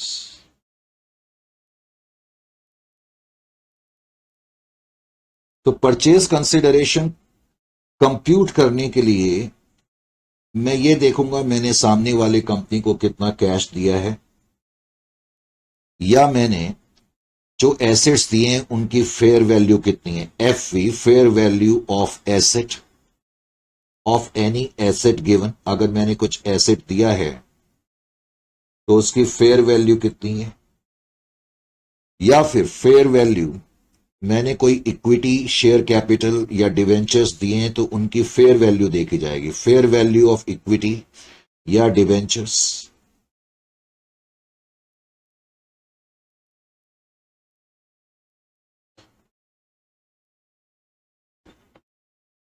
इतना ज्यादा लिख दिया है कि पेन भी कह रहा है भाई इतना ज्यादा मत लिखो, just wait. Fair value equity and debentures, correct. या फिर फेयर वैल्यू तो नहीं लिखना चाहिए, अब की बार लिखना present value, PV, present value. PV लिखा है मैंने, present value of deferred consideration.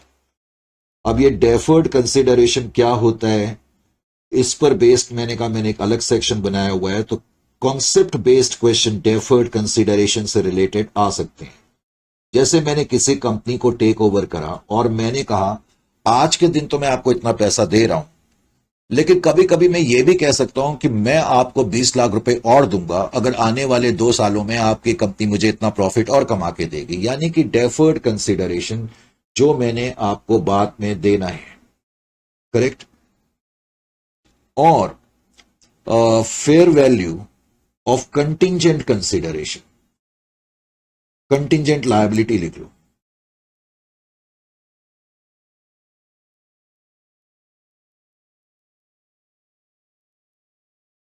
तो इन सब का टोटल मैं कर दूंगा।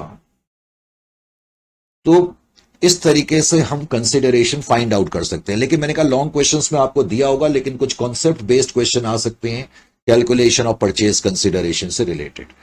अब मैंने इस तारीख को कंट्रोल हासिल करा, नवंबर 1 इतना परचेज कंसिडरेशन है। ये मोस्टली क्वेश्चन में दिया रहता है कि मैंने शेयर्स खरीदने के लिए आपको कितना पैसा दिया, यानी कि कितनी इन्वेस्टमेंट करी। अब उसके बाद मैं क्या करूंगा, सबसे पहले तो मैं ये देखूंगा, अब मुझे अकाउंटिंग करनी है, मैंने आपकी कंपनी का कंट्रोल हासिल कर लिया है, ठीक है। तो पहले तो मैं आइडेंटिफाई करूंगा net assets taken over by the acquirer, correct. Next step जो होगा आइडेंटिफाइंग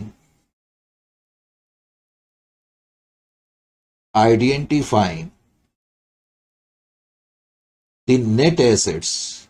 मैं ये देखूंगा मैंने आपके कौन कौन से एसेट्स और लायबिलिटी लिए हैं। Identifying the net assets taken over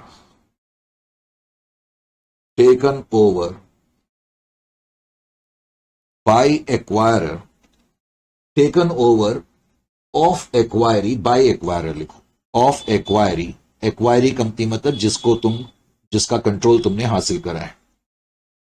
of acquiree by acquirer, तो एक्वायरर ने कौन कौन से एसेट्स और लायबिलिटी लिए, पहले तो मैं ये आइडेंटिफाई करूंगा, number 1।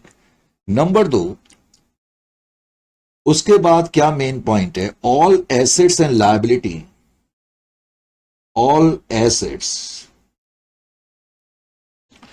and liability, all assets and liabilities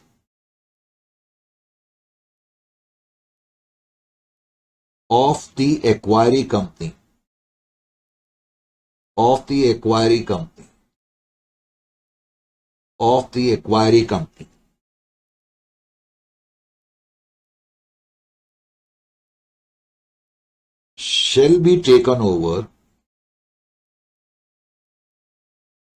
shall be taken over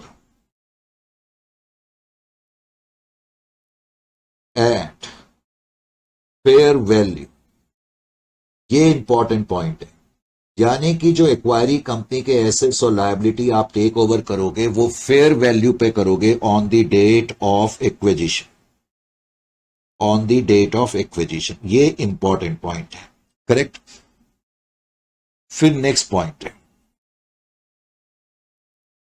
next point क्या है, ये कुछ स्पेशल पॉइंट है कह सकते हो। अब जैसे सब्सिडियरी कंपनी के कुछ एसेट्स हैं non current assets held for cell, आगे तुम इंड AS 105 पढ़ोगे जिसमें तुम non current asset held for cell, यानी कि किसी कंपनी ने कोई नॉन करेंट नेचर का एसेट है या प्रॉपर्टी प्लांट एंड इक्विपमेंट है और उसको सेल के पर्पस के लिए रखा हुआ है, तो उसको बैलेंस शीट में सेपरेट लाइन आइटम के रूप में दिखाया जाता है।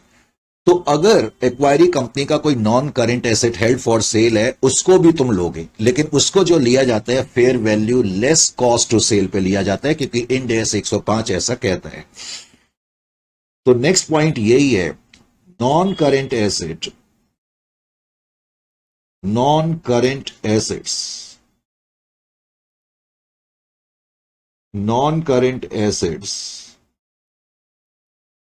हेल्ड फॉर सेल, ये पूरा एक ही वर्ड है यहां से लेके यहां तक, non current asset held for cell of acquiree company यानी कि एक्वायरी कंपनी का अगर ऐसा कोई एसेट है ऑफ एक्वायरी कंपनी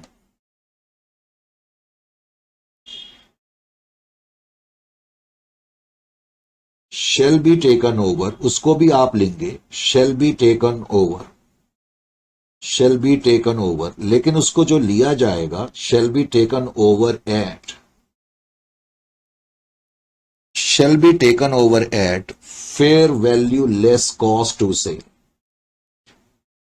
क्योंकि इंड एस 105 कहता है कि जो non current asset held for sale होते हैं उनको इस पर मेजर किया जाना चाहिए, fair value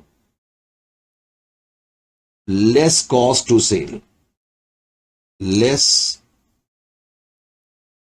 cost of disposal लिख लो अगर सेल नहीं लिखना चाहते तो। यानी कि जो ये एसेट है मैंने डिस्पोजल के लिए रखे हुए, तो इनको बेचने का कुछ खर्चा होगा, तो जो भी fair value less cost to sell है उस पर मैं इसको रिकॉग्नाइज करूंगा। कहने का मतलब बेसिकली ये है। Is it clear to you और नॉट? ये कुछ ऐसे पॉइंट्स हैं, यानी कि जब हम एक्वायरी कंपनी के एसेट और लायबिलिटी लेंगे तो ये पॉइंट थोड़ा प्रॉब्लमेटिक होते हैं, तो इसके बारे में तुम्हें मालूम होना चाहिए। पॉइंट ये है।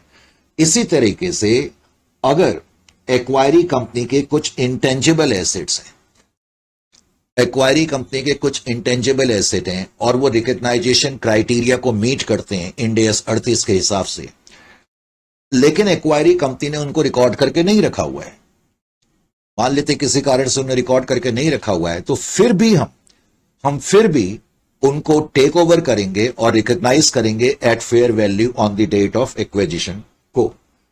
Intangible assets,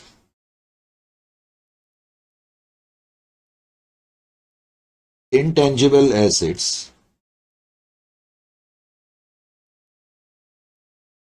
that that meet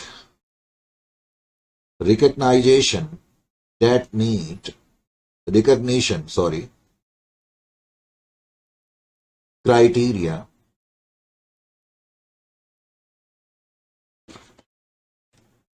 as per Ind AS 38, as per Ind AS 38,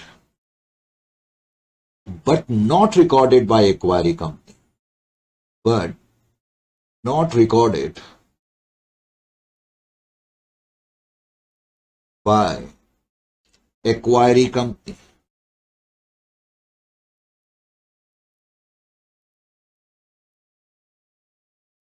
not recorded by acquiring company, आप उसको रिकॉर्ड करेंगे। shall be, shall also be taken over, shall also be taken over by acquirer company, by acquirer company, and shall be recognized, shall be recognized at, shall be recognized at fair value on the date of acquisition, on the date of acquisition। तो fair value पे आप इसको recognise करेंगे। Is it clear to you और not? उसके अलावा अब जैसे इसका कोई एग्जाम्पल, क्योंकि होता क्या है, जैसे internally generated goodwill, internally generated goodwill, तो हो सकता है एक्वायरी कंपनी ने इंटरनली जनरेटेड गुडविल को रिकॉग्नाइज ना करके रखा हो, इसलिए कि शायद वो इंड एस को फॉलो ना कर रही हो। Internally generated internally generated customer relationship लिख लो। पहले तो गुडविल मैंने बोला था, generated goodwill,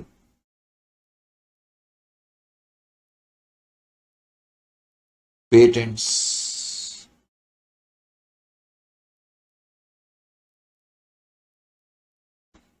customer relationship,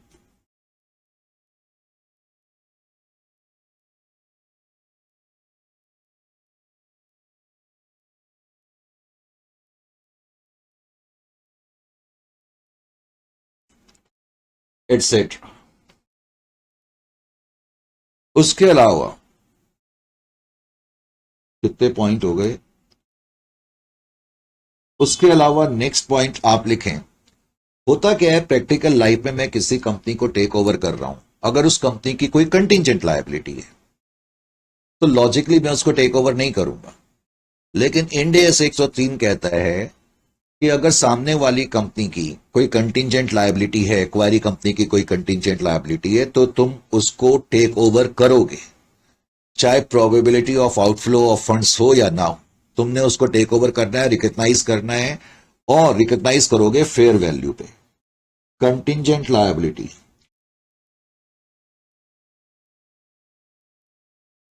contingent liability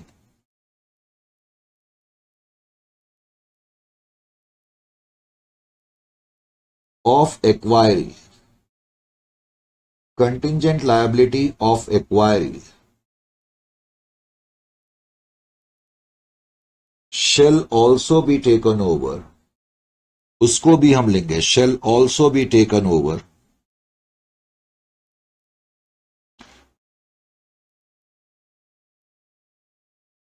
and recognize, और हम रिकग्नाइज करेंगे फेयर वैल्यू पे, and recognize and fair value on the date of acquisition, on the date of acquisition, on the date of acquisition, fair value पे हम उसको recognise करेंगे। उसके अलावा इन पर बेस्ड भी मैंने कहा, ये जो पॉइंट मैंने लिखे हैं इन सब पर बेस्ड कॉन्सेप्ट क्वेश्चन भी मैंने आगे बनाए हुए हैं, करेक्ट। कंटिजेंट लायबिलिटी के अलावा इंडिम्निफिकेशन एसेट, इंडिम्निफिकेशन एसेट, इंडिम्निफिकेशन एसेट नाम से ही पता लग रहा है क्या है इंडिम्निफिकेशन एसेट। इंडिम्निफिकेशन एसेट, मान लो, वैसे इंडिम्निफिकेशन का मतलब होता है किसी को कंपनसेट करना, तो indemnification asset promised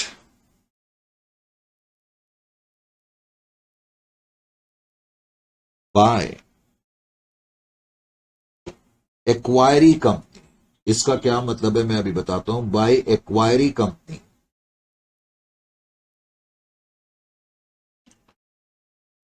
by acquiree company shall also be taken over,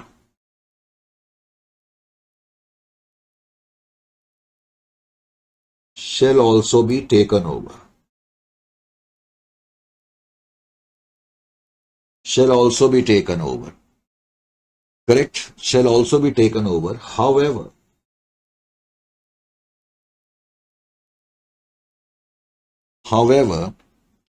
such asset,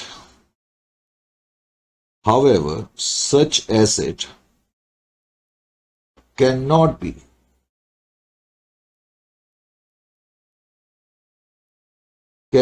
recognized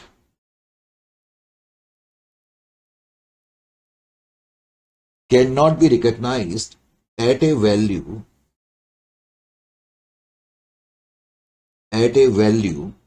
in excess of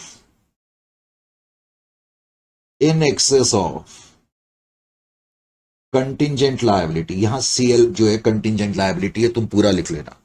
इसका क्या मतलब हुआ जो मैंने ये पॉइंट तुम्हें बताया, इसका मतलब समझाने के लिए, सपोज ये कंपनी ए है, इस कंपनी ने कंपनी बी जो कि एक्वायरी कंपनी है, लेट अस से एक्वायरी कंपनी की कोई कंटिजेंट लायबिलिटी है, करेक्ट, मान लेते हैं कंटिजेंट लायबिलिटी 10 लाख की है।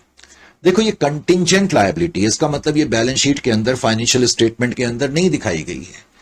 कंटिजेंट लायबिलिटी का क्या मतलब है कि रिपोर्टिंग डेट को आपके ऊपर एक ऑब्लिगेशन है, प्रेजेंट ऑब्लिगेशन, लेकिन probability of outflow of funds depend करती है फ्यूचर कोर्स ऑफ एक्शन पर। अभी हम श्योरिटी के साथ कुछ नहीं कह सकते, तो इसलिए हमने इसको कंटिजेंट लायबिलिटी के रूप में बेसिकली फुटनोट में दिखाया होगा बी लिमिटेड ने। लेकिन इंड एस 103 कहता है कि अगर ए लिमिटेड बी लिमिटेड को टेक ओवर करेगी तो इस कंटिंजेंट लायबिलिटी को हमें लेना ही पड़ेगा, चाहे probability of outflow of funds हो या ना हो। ना सिर्फ लेना पड़ेगा बल्कि हमें इसको लायबिलिटी के रूप में रिकॉग्नाइज करना पड़ेगा। देखो, कोई कंटिंजेंट लायबिलिटी बेसिकली रिकॉग्नाइज तब कब होती है, जब probability of outflow of funds हो। करेक्ट, इंड एस 37 तो यही कहता है ना। लेकिन यहां पर एक तुम्हें ध्यान ये रखना पड़ेगा, इंड एस 103 ये कहता है कि कंटिंजेंट लायबिलिटी टेक ओवर करी जाएगी irrespective of probability of outflow of funds और नॉट। अब मैंने इस लायबिलिटी को ले लिया 10 लाख पर, करेक्ट, और मैंने रिकॉग्नाइज भी कर लिया। तो कई बार दो कंपनी के बीच में इस तरीके का एक एग्रीमेंट होता है कि भाई हम तुम्हारी कंटिंजेंट लायबिलिटी तो हमें लेनी पड़ेगी, लेकिन ये तो सरासर इनजस्टिस है, हमें तुम्हारी कंटिंजेंट लायबिलिटी को लेना पड़ रहा है। तो ऐसी सिचुएशन में ये कंपनी हमें एक प्रॉमिस कर सकती है। बी लिमिटेड ने हमें एक प्रॉमिस कर दिया। क्या प्रॉमिस कर दिया कि भाई अगर आपको इस लायबिलिटी को कुछ पैसा देना पड़ गया तो हम आपको 2 लाख रुपए देंगे या 4 लाख देंगे या 10 लाख देंगे। तो जो इन्होंने प्रॉमिस करा है हमें देने का वो इंडिम्निफिकेशन एसेट है, क्योंकि वो एक तरीके से हमें कंपनसेट कर रहे हैं। Are you getting my point or not? तो क्वेश्चन ये कहता है कि इंडिम्निफिकेशन एसेट को लिया जाए या ना लिया जाए। लिया जाएगा, नंबर 1। नंबर 2, लेकिन इंडिम्निफिकेशन एसेट को कभी भी कंटिंजेंट लायबिलिटी के अमाउंट से ज्यादा पर नहीं दिखाया जा सकता। सपोज इसी क्वेश्चन में 10 के बजाय अगर बी लिमिटेड प्रॉमिस कर दे हम तुम्हें 15 लाख देंगे, तो मैं ज्यादा से ज्यादा 10 लाख तक दिखा सकता हूं। Is it clear to you और नॉट? उसके बाद फिर लास्ट पॉइंट है, हमने बहुत लिखा और वो लिखना कई बार जरूरी होता है। अगर ये नहीं लिख तुमने देखा, ये सिर्फ तुम्हारे लिए आज के काम के आइटम नहीं है। पूरा चैप्टर तुम्हारे को इतना इजी इसमें बाद में पड़ेगा कि तुम भी क्या याद रखोगे। तो के लिमिटेड नाम की कंपनी, सॉरी के लिमिटेड नाम की कंपनी, के पॉइंट यह है वो उसका ताल्लुक री एक्वायर्ड राइट से है, जैसे लाइसेंस है, जैसे फ्रेंचाइजी राइट्स है। करेक्ट। कई बार क्या होता है, जैसे मैंने किसी दूसरी कंपनी को अपना फ्रेंचाइजी बना दिया, तो इसका मतलब मैंने फ्रेंचाइजी राइट उसको दिया हुआ है और बाद में मैं उसी कंपनी को टेक ओवर कर रहा हूं। तो इस दो चीज हो रही है। एक तो वो कंपनी अब मेरी हो गई या उस कंट्री या उस कंपनी का जो है कंट्रोल मेरे पास आ गया, और जो मेरा राइट मैंने पहले ट्रांसफर करा था वो री एक्वायर हो गया। इजंट इट और नॉट? तो री acquired rights,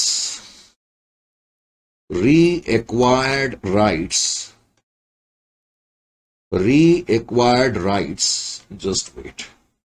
Reacquired rights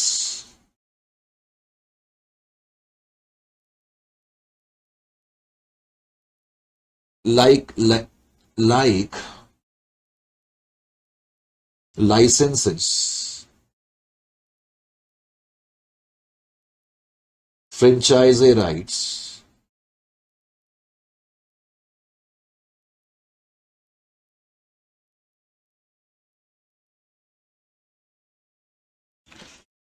etc. appearing in the books of acquiry, in the books of acquiry company,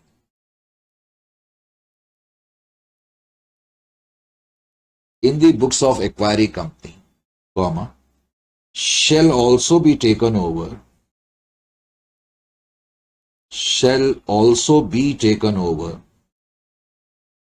तो उसको भी हम टेक ओवर करेंगे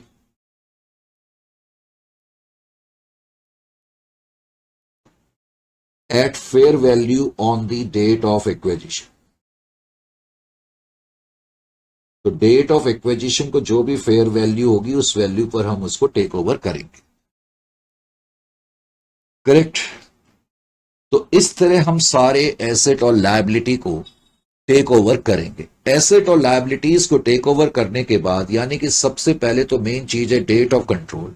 डेट ऑफ कंट्रोल के बाद अगला जो मेन पॉइंट होता है वो होता है ये देखना कि भाई अकाउंटिंग किसकी बुक्स में होगी, कौन से एक्वायरर की बुक्स में होगी। करेक्ट। नंबर 2, नंबर 3 उसके बाद परचेज कंसिडरेशन कितना होगा। फिर एसेट और लायबिलिटी को लेने के बारे के रूल्स तुम्हें मालूम होने चाहिए कि जो एसेट्स और लायबिलिटी हम लेंगे उनको फेयर वैल्यू पे लेंगे, लेकिन कुछ स्पेशल आइटम है जिनको अलग वैल्यू पर भी लिया जा सकता है, जैसे कि मैंने बताया था non current asset held for sale, उनको हम fair value less cost to sell पर लेते हैं। करेक्ट। अच्छा, इसके अलावा अब तुम्हें जो मेन चीज मालूम होनी चाहिए, ये एक नेचुरल सा फेनोमेना है कि जब मैं कोई चीज के लिए पैसा देता हूं और उसके अगेंस्ट मुझे कुछ हासिल होता है तो हम देखने की कोशिश करते हैं कि इस पूरे प्रोसेस में हमें नफा नुकसान कितना हुआ। मैं मार्केट से कोई सामान लेने जाऊं, करेक्ट, सपोज अगर मैं मार्केट से वेजिटेबल लेने जाऊं और मैं 100 रुपए की वेजिटेबल खरीद के घर लेके आऊं, तो वाइफ सबसे पहले यही देखने की कोशिश करेगी ना कि ये 100 रुपए का जो सामान खरीदा है उसके अगेंस्ट वो वर्दी सामान आया भी है या नहीं आया, नफा नुकसान हुआ है या नहीं हुआ। लाइकवाइज यहां पर भी हम ये देखने की कोशिश करते हैं कि इस पूरे प्रोसेस में पेरेंट के पर्सपेक्टिव से हम ये देखने की कोशिश करते हैं पूरे प्रोसेस में हमें कैपिटल नेचर का नफा हुआ, गेन हुआ या लॉस हुआ। तो इसको हम कहते हैं कैलकुलेशन ऑफ गुडविल। तो अगला जो स्टेप है वो यही है, calculation of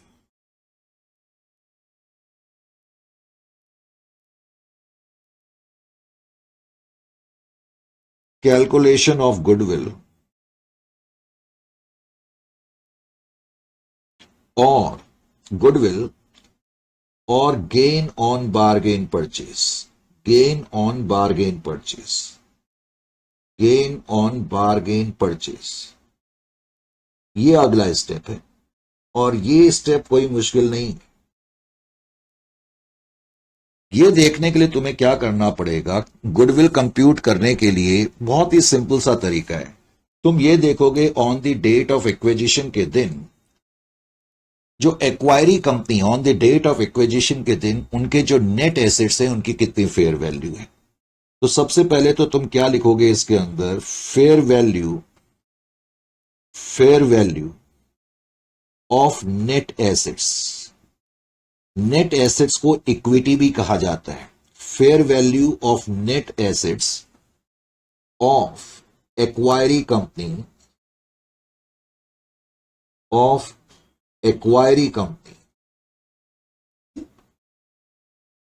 on the date of acquisition.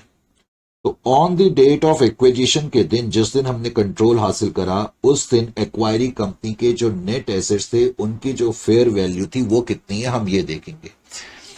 उसके बाद फिर मैं इसमें से लेस करूंगा। क्या लेस करूंगा, लेस। इसमें से हम जो लेस करते हैं बेसिकली, देखो मैंने अगर किसी कंपनी में 80% कंट्रोल हासिल करा है, सपोज मैंने 80% शेयर एक्वायर करे किसी कंपनी में, तो उस कंपनी के 80% शेयर तो हमारे पास है, हम पेरेंट हैं, लेकिन उस कंपनी के 20% शेयर जो हैं अदर शेयर होल्डर्स के पास है, जिनको तुम नॉन कंट्रोलिंग इंटरेस्ट होल्डर बोलते हो। पेरेंट के यानी कि जो एक्वायरी कंपनी है उसके जो टोटल नंबर ऑफ शेयर हैं या तो पेरेंट के हाथ में होंगे या अदर शेयर होल्डर्स यानी कि नॉन कंट्रोलिंग इंटरेस्ट होल्डर्स के हाथ में होंगे। सब्सिडियरी कंपनी के जितने भी नेट एसेट्स हैं, सब्सिडियरी कंपनी या एक्वायरी कंपनी के जितने भी नेट एसेट्स हैं, इसका मतलब दो पार्टीज को बिलोंग करते हैं। या तो कुछ हिस्सा पेरेंट की तरफ, अगर मैं मान के चलूं 80% कंट्रोल मेरा है तो 80% मुझे बिलोंग करेंगे, 20% नॉन कंट्रोलिंग इंटरेस्ट को बिलोंग करेंगे। तो मैं फिर क्या करूंगा, पहले तो share of non controlling interest holder, NCI, share of non controlling interest holder in net assets of acquiree company. इतना लंबा चौड़ा लिखने की जरूरत नहीं है, लेकिन जस्ट समझाने के लिए, share of non controlling interest holders in net assets of acquiry company on the date of acquisition.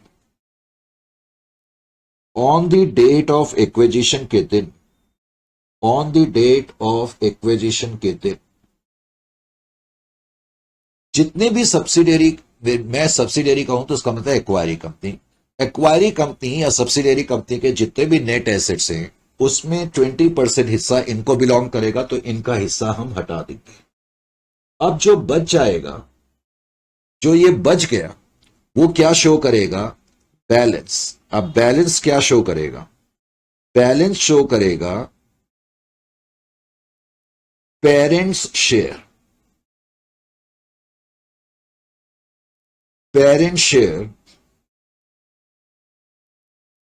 In net assets of acquiree company on the date of acquisition. अब तुम्हें यह पता लग गया कि डेट ऑफ एक्विजिशन के दिन हमारे हिस्से में इतने नेट एसेट्स आ रहे हैं, उसको हम कंपेयर करेंगे। किससे कंपेयर करेंगे? लेस कंसीडरेशन से, परचेज कंसीडरेशन से, कि हमने कितना पैसा दिया, परचेज कंसीडरेशन। तो आप परचेज कंसीडरेशन से कंपेयर करेंगे। अब परचेज कंसीडरेशन से आपने कंपेयर करा, अगर, और मोस्ट ऑफ द टाइम ऐसा होगा कि परचेज कंसीडरेशन का अमाउंट ज्यादा होगा, तो अगर परचेज कंसीडरेशन का अमाउंट पेरेंट के शेयर से ज्यादा है, यानी कि परचेज कंसीडरेशन का मतलब जितना आपने पे करा कंट्रोल एक्वायर करने के लिए, मान लो आपने 10 लाख पे करे और आपके हिस्से के एसेट या नेट एसेट 8 लाख के आए, तो आपने ज्यादा पे करा ना, तो purchase consideration is more than parent share. अगर तो ऐसा होगा तो इसका मतलब ये गुडविल आएगी। गुडविल का बेसिकली मतलब क्या हो गया? गुडविल का मतलब हो गया, गुडविल का मतलब है एक तरीके से कैपिटल लॉस। मैंने 10 लाख रुपए खर्च करे और बदले में मेरे पास 8 लाख के एसेट आए, तो ये क्या शो कर रहा है? It is reflecting that I am losing out on 2 lakh. तो याद रखें, वैसे तो कभी कभी हमें फायदा भी हो सकता है, लेकिन फायदा बहुत रेयरेस्ट ऑफ रेयर सर्कमस्टेंसेस में ही होगा, यानी कि गेन ऑन बार्गेन परचेज बहुत रेयरेस्ट ऑफ रेयर सर्कमस्टेंसेस में ही आपको हासिल हो सकता है। Is it clear to you और नॉट? ये जो पॉइंट मैंने अभी हल्का सा बताया, मैं थोड़ा सा इसके बारे में भी चर्चा कर दूं तो तुम्हारे को समझ में और अच्छी तरह से ये पॉइंट आ जाएगा। ये जो गुडविल का मैंने अभी बताया, मान लेते हैं कि F1 लिमिटेड नाम की कोई कंपनी है।